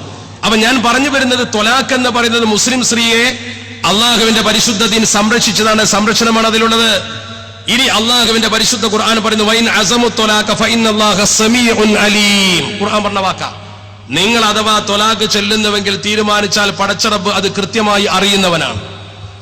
അള്ളാഹു അതേക്കുറിച്ച് അറിയുന്നവനാണ്. അള്ളാഹു അറിയുന്നവനാണെന്ന് പറഞ്ഞാൽ അതിന്റെ അർത്ഥം എന്താ? നിങ്ങൾ ഈ ചെയ്യുന്നതൊക്കെ പടച്ച റബ്ബ് അറിയുന്നുണ്ട് എന്നതിന്റെ വ്യക്തമായ സൂചന. അപ്പോൾ അള്ളാഹു സുബ്ഹാനഹു വ തആല നമ്മൾ ചെയ്യുന്ന അറിയുന്നു എന്ന് പറയുമ്പോൾ ഒരു സൂക്ഷ്മത നമുക്ക് വേണ്ടേ? ഇവിടെ നമുക്ക് അടിവരയിട്ട് പറയാനുള്ള വിഷയത്തിലേക്ക് ഞാൻ കടന്നു വരികയാണെങ്കിൽ ശ്രദ്ധിക്കണം. 11:30 എന്തായാലും അവസാനിപ്പിക്കുമെന്ന് പ്രാർത്ഥിച്ച് പിരിയാം. അള്ളാഹു നമുക്ക് തൗഫീഖ് തരുമാറാവട്ടെ. നമ്മുടെ പ്രവർത്തകർ ബക്കറ്റുമായിട്ട് വരും. ഒരുപാട് കാര്യങ്ങൾ ഇവിടെ നടക്കുന്നുണ്ട്, ദീനീ കാര്യങ്ങൾ. നിങ്ങൾ മനസ്സിൽ നല്ല നിയ്യത്ത് കൊണ്ട് കൊടുക്കുക. അള്ളാഹു നിങ്ങൾ ഈ കൊടുക്കുന്നതിന്റെ ബർക്കത്ത് കൊണ്ട് മരണം വരെ ഒരുത്തന്റെ മുമ്പിൽ നമ്മുടെ ആവശ്യത്തിന് വേണ്ടി കൈ നീട്ടേണ്ട ഗതി നമുക്ക് അള്ളാഹു വരുത്താതിരിക്കുമാറാവട്ടെ. ആ നിയ്യത്ത് ഇത് കൊടുത്തോളൂ. എന്തായാലും പടച്ചറബ് രക്ഷിക്കും. അള്ളാഹു ഖൈറാക്കുമാറാവട്ടെ.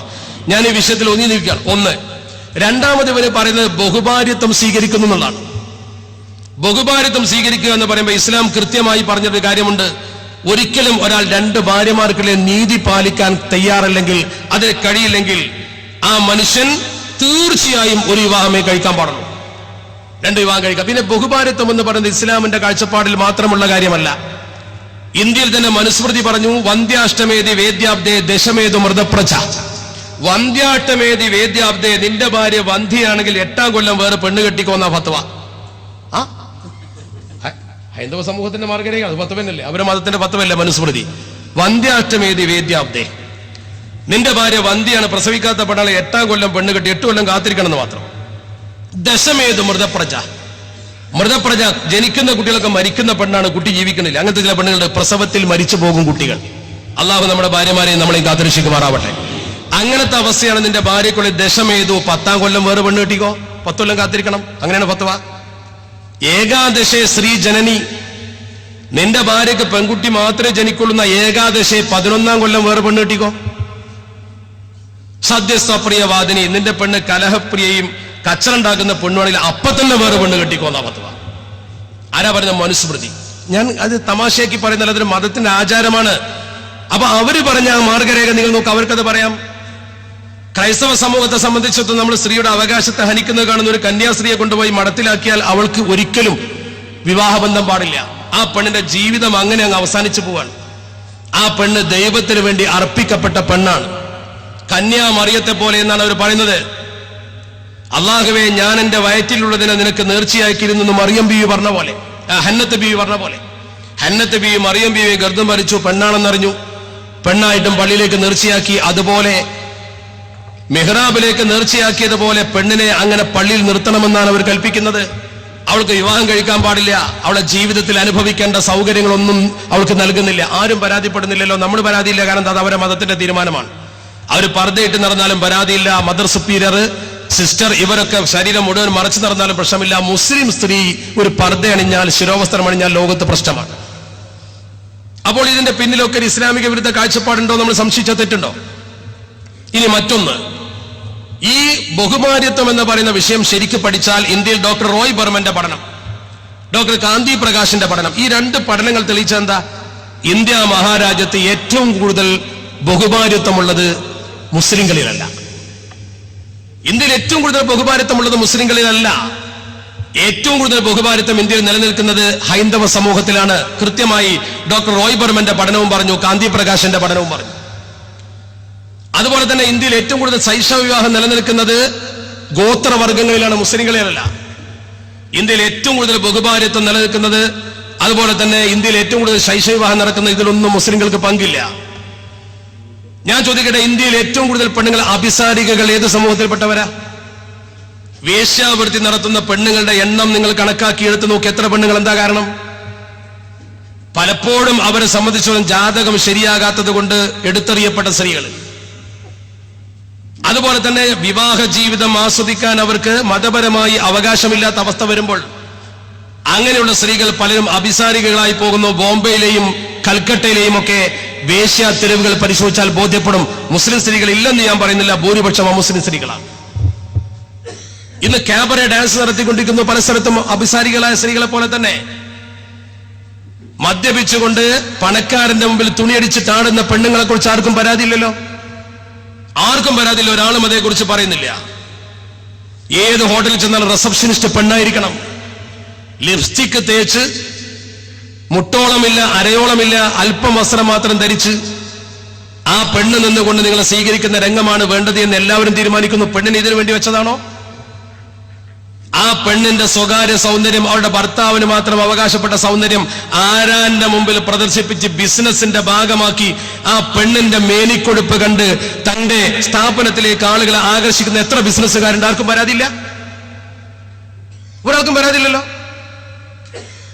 വിവാഹമോചനം നടത്തി പാവപ്പെട്ട പെണ്ണുങ്ങൾ എത്രയോ അപകടകരമായ ജീവിതത്തിലേക്ക് പോകുന്നു. എന്തിനധികം ഇന്ത്യയിലെ മുസ്ലിം സ്ത്രീകളെ ഏകോപിപ്പിക്കാൻ വേണ്ടി ഇന്ത്യ മഹാരാജ്യത്ത് ഈ നിയമം കൊണ്ടുവരണമെന്ന് പറയുന്ന നമ്മുടെ രാജ്യത്തിന്റെ പ്രധാനമന്ത്രി, അദ്ദേഹം പ്രധാനമന്ത്രിയായപ്പോൾ ഞാനൊരിടത്ത് പ്രസംഗിച്ചു ഈ കാര്യം.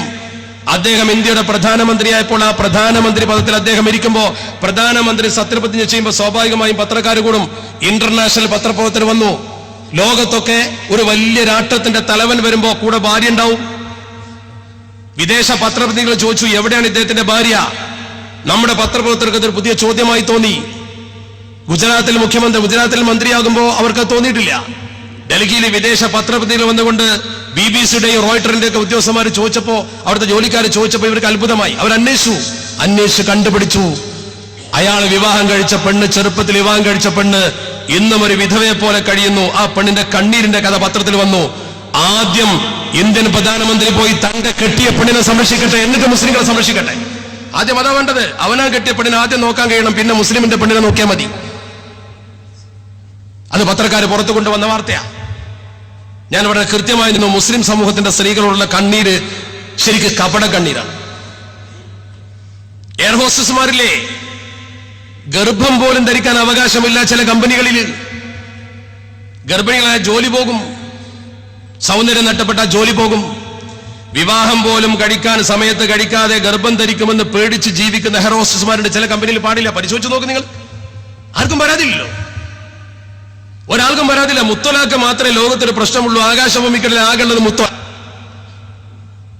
ആകാശഭൂമി തകരുന്നത് മുത്തലാഖ് കൊണ്ടാണെന്ന് വരുത്തി തീർത്തുകൊണ്ട് മുത്തലാഖിന്റെ പ്രശ്നം മുന്നിൽ വെച്ച് ശരീഅത്ത് മാറ്റാൻ പോവുകയാണ്. വേദപഠനം, അമുസ്ലിം സ്ത്രീകൾക്ക് വേദപഠനം പാടില്ല എന്ന വിധി ഉണ്ടായിരുന്നില്ലേ? ഞാൻ അതേക്കുറിച്ച് പറയുമ്പോൾ പക്ഷേ മതസൗഹാർദ്ദത്തിന് ആനി തട്ടുമോ എന്ന് ഭയപ്പെട്ടുകൊണ്ട് ഞാൻ ആ ഭാഗത്തേക്ക് കടക്കുന്നില്ല. ഞാൻ അപ്പോഴും അടിവരയിട്ട് പറയുന്നു, ആര് വേദം പഠിക്കണം തീരുമാനിക്കേണ്ടത് ഹിന്ദു സമൂഹത്തിൽ അവർ തന്നെയാണ്. അത് അവരുടെ അവകാശം, നമ്മളെ അവകാശമല്ല. അവിടെ നമ്മൾ കൈകടത്തേണ്ട കാര്യമില്ല. എന്നതുപോലെ തന്നെ നമ്മുടെ സമൂഹത്തിന്റെ നിയമങ്ങൾ ഓരോന്നും നിങ്ങൾ പരിശോധിക്ക്. ഓരോ മതത്തിന് അതിന്റെ നിയമം അറിയാതെ പറഞ്ഞാൽ അപകടം വരും. ഇന്നിപ്പോ കേരള നിയമസഭയിൽ ഒരു ചർച്ച വന്നു. മതബോധമുള്ള ഒരു മന്ത്രി പറഞ്ഞ വാചകം എന്താ? മതബോധമുള്ള ആളാണ്. നമ്മൾ അദ്ദേഹത്തെ കുറിച്ചൊക്കെ മനസ്സിലാക്കിയില്ല, നല്ല മതബോധമുള്ള വ്യക്തിയാണ്. ചാരിയാൽ ചാരിത മണക്കുമെന്നതുകൊണ്ടായിരിക്കാം താടിയെ കുറിച്ച് ചർച്ച വന്നപ്പോ താടി എന്ന ഏർപ്പാട് ഇസ്ലാമിലേ ഇല്ല എന്നാ പറഞ്ഞത്. അള്ളാഹുവിന്റെ പരിശുദ്ധ ഹബീബ് അഷ്റഫുൽ ഖൽഖ് മുഹമ്മദ് മുസ്തഫ സ്വല്ലല്ലാഹു അലൈഹി വസല്ലം തങ്ങൾ സുന്നത്താക്കിയ കാര്യം സുന്നത്തല്ല എന്നാ പറയുന്നത്. അങ്ങനെ പറയാൻ പാടുണ്ടോ? ഒരിക്കലും പറയാൻ പാടില്ലല്ലോ. താടി സുന്നത്താണ്, പക്ഷെ ഇവിടെ കുറെ ആൾക്കാർ വെച്ചിട്ടില്ല, അതുകൊണ്ട് നമുക്ക് ചർച്ച ചെയ്യേണ്ടതെന്ന് പറഞ്ഞാൽ കുഴപ്പമില്ല. ലീഗിന്റെ MLA താടി വെച്ചിട്ടില്ല, അതുകൊണ്ട് ഇസ്ലാമിൽ താടിയില്ല എന്നാ പറഞ്ഞത്. നമ്മൾ മനസ്സിലാക്കേണ്ട ഏറ്റവും പ്രധാനപ്പെട്ട കാര്യം, അള്ളാഹുവിന്റെ പരിശുദ്ധ പ്രവാചകർ സുന്നത്താക്കിയ കാര്യം നമ്മളിൽ ബഹുഭൂരിപക്ഷവും വെച്ചിട്ടില്ല. അതുകൊണ്ട് അങ്ങനെ സംഭവമില്ല എന്നാ അങ്ങനെ പറയാവുന്നല്ലോ. നാക്ക് പഴിച്ചതാകാം. അത്തരം അപകടങ്ങളിലേക്ക് നമ്മുടെ സമൂഹം പോകുന്നതാണ് ഏറ്റവും വലിയ അപകടം. നമ്മൾ അഭിപ്രായം ഉണ്ടാവുക, അവിടെയാണ് നമ്മൾ ചിന്തിക്കേണ്ട ഏറ്റവും പ്രധാനപ്പെട്ട കാര്യം. മാത്രമല്ല, ഇന്ത്യ മഹാരാജ്യത്ത് നിലനിൽക്കുന്ന പ്രത്യേക അവകാശങ്ങളെ കുറിച്ച് നിങ്ങൾ ഇന്നു മുതൽ പഠിക്കാൻ തുടങ്ങി നോക്ക്. എത്ര എണ്ണുണ്ട്? സിഖുകാർക്ക് തലപ്പാവ് വെക്കാൻ അവകാശമുണ്ട്. നമ്മളൊക്കെ ഒരു മോട്ടോർ സൈക്കിളിൽ പോകുന്ന സമയത്ത് ഹെൽമെറ്റ് വെച്ചിട്ട് പോലീസ് ചാർജ് ചെയ്യും. നമ്മളെ തൽക്കാലം വെക്കും, പോലീസ് പോയി എടുത്തു നോക്കും, അത് വേറെ കാര്യം. നേരെ മറിച്ച് സിഖുകാരൻ അത് വെക്കേണ്ട കാര്യം, എന്റെ തലപ്പാവ് തന്നെ ധാരാളം മതി, എന്റെ തലപ്പാവ് എനിക്ക് അഴിച്ചിട്ട് ഹെൽമെറ്റ് വെക്കാൻ കഴിയില്ല എന്ന് അവന്റെ വാദം. അവൻ വെക്കണ്ട. ഒരു സിഖുകാരൻ ആ തലപ്പാവ് കെട്ടിപ്പോയാൽ അവനെ പോലീസ് പിടിക്കില്ല. നേരെ മറിച്ചൊരു ഉസ്താദ് അതിലും വലിയ തലക്കെട്ട് കെട്ടിപ്പോയാൽ ഉസ്താദിനെ പിടിക്കും. ഉസ്താദിനെ പിടിക്കും. ഉസ്താദ് നല്ല സിഖുകാരന്റെ തലക്കെട്ടിനേക്കാൾ ഉഗ്രം തലക്കെട്ട് കെട്ടിയാലും പിടിക്കും. എന്താ വ്യത്യാസം? സിഖുകാരൻ ആ തലപ്പാവ് വെക്കാൻ ഭരണഘടന അവകാശം കൊടുത്തിട്ടുണ്ട്, അത് അവന്റെ അവകാശമാണ്. ഈ സിഖുകാരൻ ഒരു കൃപാണ്, ഒരു വാള് തൂക്കിയിടാം. ഏത് ഓഫീസിലും എവിടെയും അതുകൊണ്ട് അവന് കയറിച്ചല്ല, അത് അവന്റെ അവകാശം. നേരെ വെച്ച് നമ്മളൊരു വാളും തൂക്കിയിട്ട് പോയാൽ എങ്ങനെ ഉണ്ടാവും? അപ്പൊ തന്നെ തീവ്രവാദി എന്ന് വിധി എഴുതും. അവ നമുക്ക് സിഖുകാരൻ താടി വെക്കുന്നതിനോ സിഖുകാരൻ തലപ്പാവ് വെക്കുന്നതിനോ കൃപാൻ കൊണ്ട് നടക്കുന്നതിനോ ഒരു പരാതിയില്ല.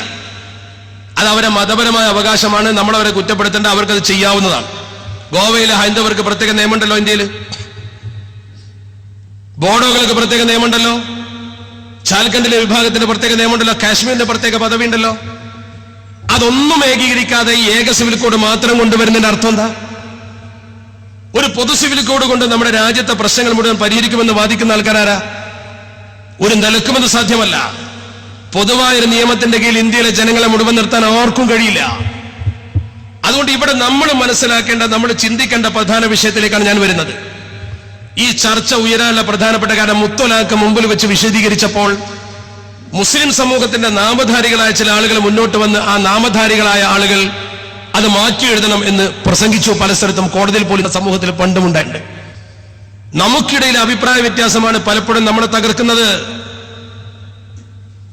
പശ്ചിമേഷ്യൻ യാത്രയിൽ ഞാൻ പഠിച്ച പ്രധാനപ്പെട്ട ഒരു പാഠമുണ്ട്. ഒട്ടോമൻ സാമ്രാജ്യത്തിന്റെ തകർച്ച ശത്രുവിനെ കൊണ്ടല്ല, നമ്മൾ ഭിന്നിച്ചപ്പെടാം. നമ്മൾ ഭിന്നിച്ചാൽ എല്ലാം അപകടത്തിൽപ്പെടും. ഇന്ന് നമുക്കിടയിൽ നിന്ന് തന്നെ ചില ആളുകൾ ശരീഅത്തിൽ ചില്ലറ മാറ്റമൊക്കെ വരുത്തണമെന്ന് പറയുന്നുണ്ട്. നമ്മൾ തമ്മിൽ ഭിന്നിക്കുമ്പോഴാണ് പ്രശ്നമുണ്ടാകുന്നത്. 984 YB ചന്ദ്രചൂഡിന്റെ വിധിക്കെതിരെ നമ്മൾ എങ്ങനെ ഒന്നിച്ചു നിന്നോ ആ രീതിയിൽ ഒന്നിച്ചു നിൽക്കാൻ നമുക്ക് കഴിയണം. നേരത്തെ ഇവിടെ സൂചിപ്പിച്ചില്ലേ, ഉത്തർപ്രദേശിൽ 3.5 കോടി മുസ്ലിങ്ങൾ ഉണ്ടായിട്ട് ഒരു പാർലമെന്റ് മെമ്പറെ പോലും പറഞ്ഞേക്കാൻ പറ്റിയില്ല എന്ന്. ഒന്നിക്കാൻ കഴിയാത്തൊരു സമൂഹത്തിന് അപകടം വരുമെന്ന കാര്യത്തിൽ ആർക്കാ തർക്കമുള്ളത്? നമ്മൾ ഒന്നിച്ചു നിന്നില്ലെങ്കിൽ വരാൻ പോകുന്ന അപകടം ചെറുതല്ല, മഹാ അപകടമാണ്. അള്ളാഹു കാത്തുരക്ഷിക്കുമാറാവട്ടെ. നിങ്ങൾ വിചാരിക്കുന്ന പോലെ അത്ര എളുപ്പമല്ല. നിങ്ങളുടെ നിക്കാഹിന് കോടതിയിൽ ഒരു സാധുതയും ഉണ്ടാവില്ല. ഒരു പക്ഷേ ഏക സിവിൽ കോഡ് എന്ന് പറയുമ്പോൾ ഏതെങ്കിലും ഒരു നിയമം വേണമല്ലോ. വിവാഹത്തിന് ഏതാ നിയമം? ഭൂരിപക്ഷത്തിന്റെ നിയമമായിരിക്കുമെന്ന് ഉറപ്പാണ്. ഇന്ത്യയിൽ ബഹുഭൂരിപക്ഷം ആരാണോ അവർക്ക് സ്വീകാര്യമായ ഒരു കോഡാണ് വരിക. അപ്പോൾ അമ്പലത്തിൽ പോയി നിറപറയും നിലവിളക്കും കൊളുത്തി വിവാഹം നടത്തിയെങ്കിൽ കോടതിയിൽ അംഗീകരിക്കുമെങ്കിൽ അങ്ങനെ ചെയ്യേണ്ടി വരും. അത് ചെയ്യാൻ ഒരിക്കലും നമ്മുടെ മതം അനുവദിക്കും. വിവാഹമോചനം ഒരിക്കലും തൊലാക്ക് കൊണ്ട് പറ്റില്ല. തൊലാക്ക് ചൊല്ലേണ്ട രംഗം വന്നാൽ ചൊല്ലാതിരിക്കാൻ പറ്റില്ല. തൊലാക്ക് ചൊല്ലിയാലും കോടതി പറയും അത് നിന്റെ ഭാര്യ തന്നെയാണ്. പിന്നെ പോയി അത് തെളിയിക്കേണ്ട അവസ്ഥയുണ്ടാകും. ആ പെണ്ണ് നമ്മളോട് എന്താണ് അവകാശപ്പെടുന്നത് അത് ഇസ്ലാമികമല്ലാത്തതിനെ കൊടുക്കേണ്ടി വരും. പിതൃത്വ പ്രശ്നം വരും. ആൺകുട്ടികളും പെൺകുട്ടികളും തമ്മിലുള്ള ബന്ധങ്ങളിൽ പ്രശ്നങ്ങൾ വരും. ഒരിക്കലും ഒരു മുസ്ലിമിന് ശരിയായ ഇസ്ലാമിക ശരീഅത്തനുസരിച്ച് ജീവിക്കാൻ കഴിയാത്തൊരു ഗതി ഇന്ത്യയിൽ വരും. ആ ഗതി വന്നാൽ പിന്നെ മുസ്ലിമിന്റെ ഐഡന്റിറ്റി നഷ്ടപ്പെടും. നമ്മുടെ ഐഡന്റിറ്റി നഷ്ടപ്പെടുത്തലാണ് ശത്രുവിന്റെ ലക്ഷ്യം. ചിന്തിക്കണം നിങ്ങൾ. ശത്രുവിന്റെ ലക്ഷ്യം മുസ്ലിമിന്റെ ഐഡന്റിറ്റി നഷ്ടപ്പെടുത്തലാണ്. ഈ ഐഡന്റിറ്റി നഷ്ടപ്പെട്ടാൽ പിന്നെ സമൂഹത്തിന് പിടിച്ചു നിൽക്കാൻ കഴിയില്ലല്ലോ. നമ്മുടെ മതപരമായ ആചാരങ്ങൾക്ക് പോലും ചിലപ്പോൾ വിലക്കേർപ്പെടുത്തും. ഇന്നിപ്പോ നമുക്ക് ഏത് എയർപോർട്ട് പോയാലും നിസ്കരിക്കാം, എവിടെ പോയാലും ജുമാ നടത്താം, പള്ളികൾ വരെ നടത്താൻ ചിലപ്പോൾ പ്രയാസം വരും. കാരണം എന്താ? ഒരു പൊതു നിയമത്തിന്റെ അടിസ്ഥാനത്തിൽ ഒരു മതത്തിന് മാത്രം പ്രത്യേകം ഒരു നിയമം പറ്റില്ല എന്ന് പറയും. ഒരു മതത്തിന് മാത്രം ഒരു പ്രത്യേക നിയമം പറ്റില്ല.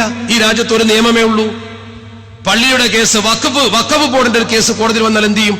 ഇന്ന് വഖഫിന്റെ ഒരു കേസ് കോടതിയിൽ വന്നാൽ അതിന് വഖഫ് ട്രൈബ്യൂണൽ ഉണ്ട്. വാക്കിഫ് എന്താണോ ഉദ്ദേശിച്ചത് അത് ശരിക്കും നടപ്പായി കിട്ടും. നമ്മുടെ വഖഫ് സ്വത്ത് മുഴുവൻ കയ്യേറി പോകില്ലേ?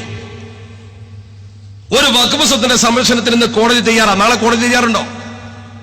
കോടിക്കണക്കിന് രൂപയുടെ വഖഫ് സ്വത്ത് കേരളത്തിലല്ല, കേരളത്തിന്റെ പുറത്താണ് ഏറ്റവും കൂടുതൽ വഖഫ് ഉള്ളത്. സമ്പന്ന മുസ്ലിങ്ങൾ മുഴുവൻ കേരളത്തിന്റെ പുറത്തായിരുന്നു. രാജാക്കന്മാര് വഖഫ് ചെയ്ത സ്ഥലങ്ങളുണ്ട്. രാജാക്കന്മാര് വഖഫ് ചെയ്ത പള്ളികളും പള്ളിപ്പറമ്പുകളും വലിയ വലിയ ബിൽഡിങ്ങുകളും ബോംബെയിൽ പോലും ഉണ്ട്. രാജകുടുംബം വഖഫ് ചെയ്തത്, സമ്പന്നർ വഖഫ് ചെയ്തത്, അന്യാധീനപ്പെട്ടു പോയി പലതും. ഏക സിവിൽ കോഡ് രാജ്യത്ത് വന്നാൽ വഖഫിനായിട്ട് പ്രത്യേക നിയമം ഉണ്ടാവില്ല. ഏക സിവിൽ മുസ്ലിം പേഴ്സണൽ ലോയിൽ ഒരു ഭാഗം വഖഫാണ്, ഒന്ന് ട്രസ്റ്റാണ്, ഒന്ന് ദാനമാണ്. കോടതിയിൽ ചെന്നാൽ ഒരു വഖഫ് സ്വത്ത്, നമ്മുടെ പള്ളിയുടെ സ്വത്ത് ഒരാൾ കയ്യേറി, നിങ്ങളെ പള്ളിയുടെ സ്വത്ത് ഇന്നൊരാൾ കയ്യേറിയാൽ വഖഫ് ബോർഡ് ഒരു പരാതി കൊടുത്താൽ വഖഫ് ബോർഡ് വക്കീലിനെ വെച്ച് വാദിച്ച് ജഡ്ജിയെ കൊണ്ട് തിരിച്ചു വാങ്ങിച്ചു തരും. നിങ്ങൾ ചെലവും കൊടുക്കണ്ട. ഏക സിവിൽ കോഡ് വന്നാൽ അവന്റെ വഖഫ് ബോർഡ് ഉണ്ടാവില്ല. ഒരു മതത്തിന്റെ ബോർഡ് നിലനിർത്താൻ പറ്റൂല. നിങ്ങൾ എന്ത് വിചാരിച്ചു? ചില്ലറ പ്രശ്നമാണോ ഇത്? അള്ളാഹുവിന്റെ പേരിൽ വഖഫ് ചെയ്ത ഡെഡിക്കേറ്റഡ് പ്രോപ്പർട്ടി ഓഫ് ഗോഡ്. കാരണവന്മാർ അള്ളാഹിന്റെ പേരിൽ വഖഫ് ചെയ്ത സ്വത്ത് സംരക്ഷിക്കാൻ കഴിയില്ലെങ്കിൽ ആ മഹലിൽ പിന്നെ മുസ്ലിമായി നിങ്ങൾ എന്തിനാ ജീവിക്കുന്നത്? അങ്ങനെ നിയമം വന്നിട്ട് പിന്നെ നിങ്ങൾ മുസ്ലിങ്ങളായി കഴുത്ത് നീട്ടി കൊടുക്കണോ? അള്ളാഹുവിന്റെ ചിഹ്നങ്ങളെയും ഇസ്ലാമിന്റെ ഷിയാറിനെയും സംരക്ഷിക്കാൻ കഴിയാത്തൊരു മുസ്ലിം എന്ത് മുസ്ലിമാ? കോൺസ്റ്റിറ്റ്യുവൻസി നമുക്ക് ശരിക്കും അവകാശം തരുന്നുണ്ട്. ഈ മതമനുസരിച്ച് ജീവിക്കാനുള്ള അവകാശം, പ്രചരിപ്പിക്കാനുള്ള അവകാശം, അനുഷ്ഠിക്കാനുള്ള അവകാശം. അത് ചോദ്യം ചെയ്യാൻ ആര് വന്നാലും അനുവദിക്കാൻ പാടില്ല. ഇന്ത്യ ജനാധിപത്യ രാജ്യമാണ്. ജനങ്ങളുടെ ശബ്ദത്തിന് വിലയുണ്ട്. ബോംബെയിൽ വലിയ പ്രകടനം കണ്ടല്ലോ നമ്മൾ. ജനസാഗരം ഒഴുകുന്നു. വോട്ട് ചെയ്യുന്ന സമയത്ത് ഇവർ എവിടെയിരുന്നു? അവസാനം ബുദ്ധി ഉദിച്ചാൽ മതിയോ? ഉറന്നിട്ട് കൂർക്കം വലിച്ചാൽ മതിയോ? നമ്മുടെ രാജ്യത്തെ ജനങ്ങൾ ശരിക്കും പഠിക്കണം പാഠം. ഇന്നും രാജ്യം ഭരിക്കുന്ന ഫാസിസ്റ്റുകൾക്ക് കേവലം 32% വോട്ടേ ഉള്ളൂ. ബാക്കി 78% വോട്ടും ഇപ്പുറത്താ. ചിന്തിക്കണം നിങ്ങൾ. എന്റെ സദസ്സിൽ തിങ്ങിക്കൂടി നിൽക്കുന്ന ഈ പ്രിയപ്പെട്ട പുരുഷാരത്തോട് എനിക്ക് പറയാനുള്ളത്, നമ്മുടെ മതത്തിന്റെ ചിഹ്നം സംരക്ഷിക്കാൻ ജനാധിപത്യ മാർഗത്തിൽ നമുക്ക് മുന്നേറാൻ പറ്റിയ ഒറ്റ അവസരമാണ്. ആദ്യം അള്ളാഹുവിനോട് പ്രാർത്ഥിക്കുക, പടച്ച റബ്ബ് ഈ ശത്രുക്കളെ പരാജയപ്പെടുത്തുമാറാവട്ടെ. ഇസ്ലാമിക ജീവിതം ദുസ്സഹമാക്കുന്ന എന്ത് നിയമമാണ് നമ്മുടെ രാജ്യത്ത് കൊണ്ടുവരുന്നതെങ്കിലും പടച്ച റബ്ബേ അത് പരാജയപ്പെടുത്താൻ ഞങ്ങൾക്ക് നീ ശക്തി തരണേ തമ്പുരാനെ. നമ്മൾ പടച്ചവരോട് പറയും. രണ്ടാമത്തൊന്ന്, നമ്മൾ ഐക്യം കാണിക്കുക. നമ്മുടെ കൂട്ടം തന്നെ ശരീരത്തെ മാറ്റണം എന്ന് പറയരുത്. താടി ഇസ്ലാമിൽ ഇല്ല എന്ന് പറയരുത്. നമ്മുടെ ചിഹ്നങ്ങളെ കുറിച്ച് ഒരു അവബോധം നമുക്കാണ്. ചാടി വെച്ചവനൊക്കെ ചോദ്യം ചെയ്യപ്പെടാണെന്ന് കരുതി താടി ഇസ്ലാമിൽ ഇല്ല നമ്മൾ പറഞ്ഞുകൂടല്ലോ. അങ്ങനെ പറഞ്ഞൊരു വാചകം ഞാൻ കേട്ടത് കൊണ്ടാണ് പറയുന്നത്. പ്രത്യേകിച്ച് നല്ല മതബോധമുള്ളൊരു വ്യക്തിയിൽ നിന്ന്. എന്നതുപോലെ നിങ്ങളൊക്കെ മനസ്സിലാക്കേണ്ട ഏറ്റവും പ്രധാനപ്പെട്ട ഒരു കാര്യം, നമ്മുടെ സമൂഹത്തിൽ ഇന്ന് നിലനിൽക്കുന്ന അനൈക്യം ചെറുക്കാൻ അല്ലെങ്കിൽ ഐക്യപ്പെടാൻ പടച്ച റബ്ബ് ഒരു പക്ഷേ നമുക്ക് നൽകിയൊരു അവസരമാകാം. ഇന്ന് നമ്മുടെ ഗ്രാമത്തിലേക്ക് ചെന്നാൽ നമ്മൾ 100 കക്ഷികളാണ്, 100 വിഭാഗങ്ങളാണ്. പള്ളിക്ക് വേണ്ടി തർക്കം കൂടുന്നവർ, തമ്മിലടിക്കുന്നവർ, മഹാന്മാരുടെ നേതൃത്വത്തെ അംഗീകരിക്കാത്ത ആളുകൾ, പലതരത്തിലാണ് ആളുകൾ. വീക്ഷണ വൈജാത്യം കൊണ്ട് നമ്മുടെ സമൂഹം അടിയും ഇടിയും പരസ്പര കൊലപാതകത്തിൽ വരെ എത്തി നിൽക്കുന്ന വാർത്ത നമ്മൾ കാണുന്നുണ്ട്.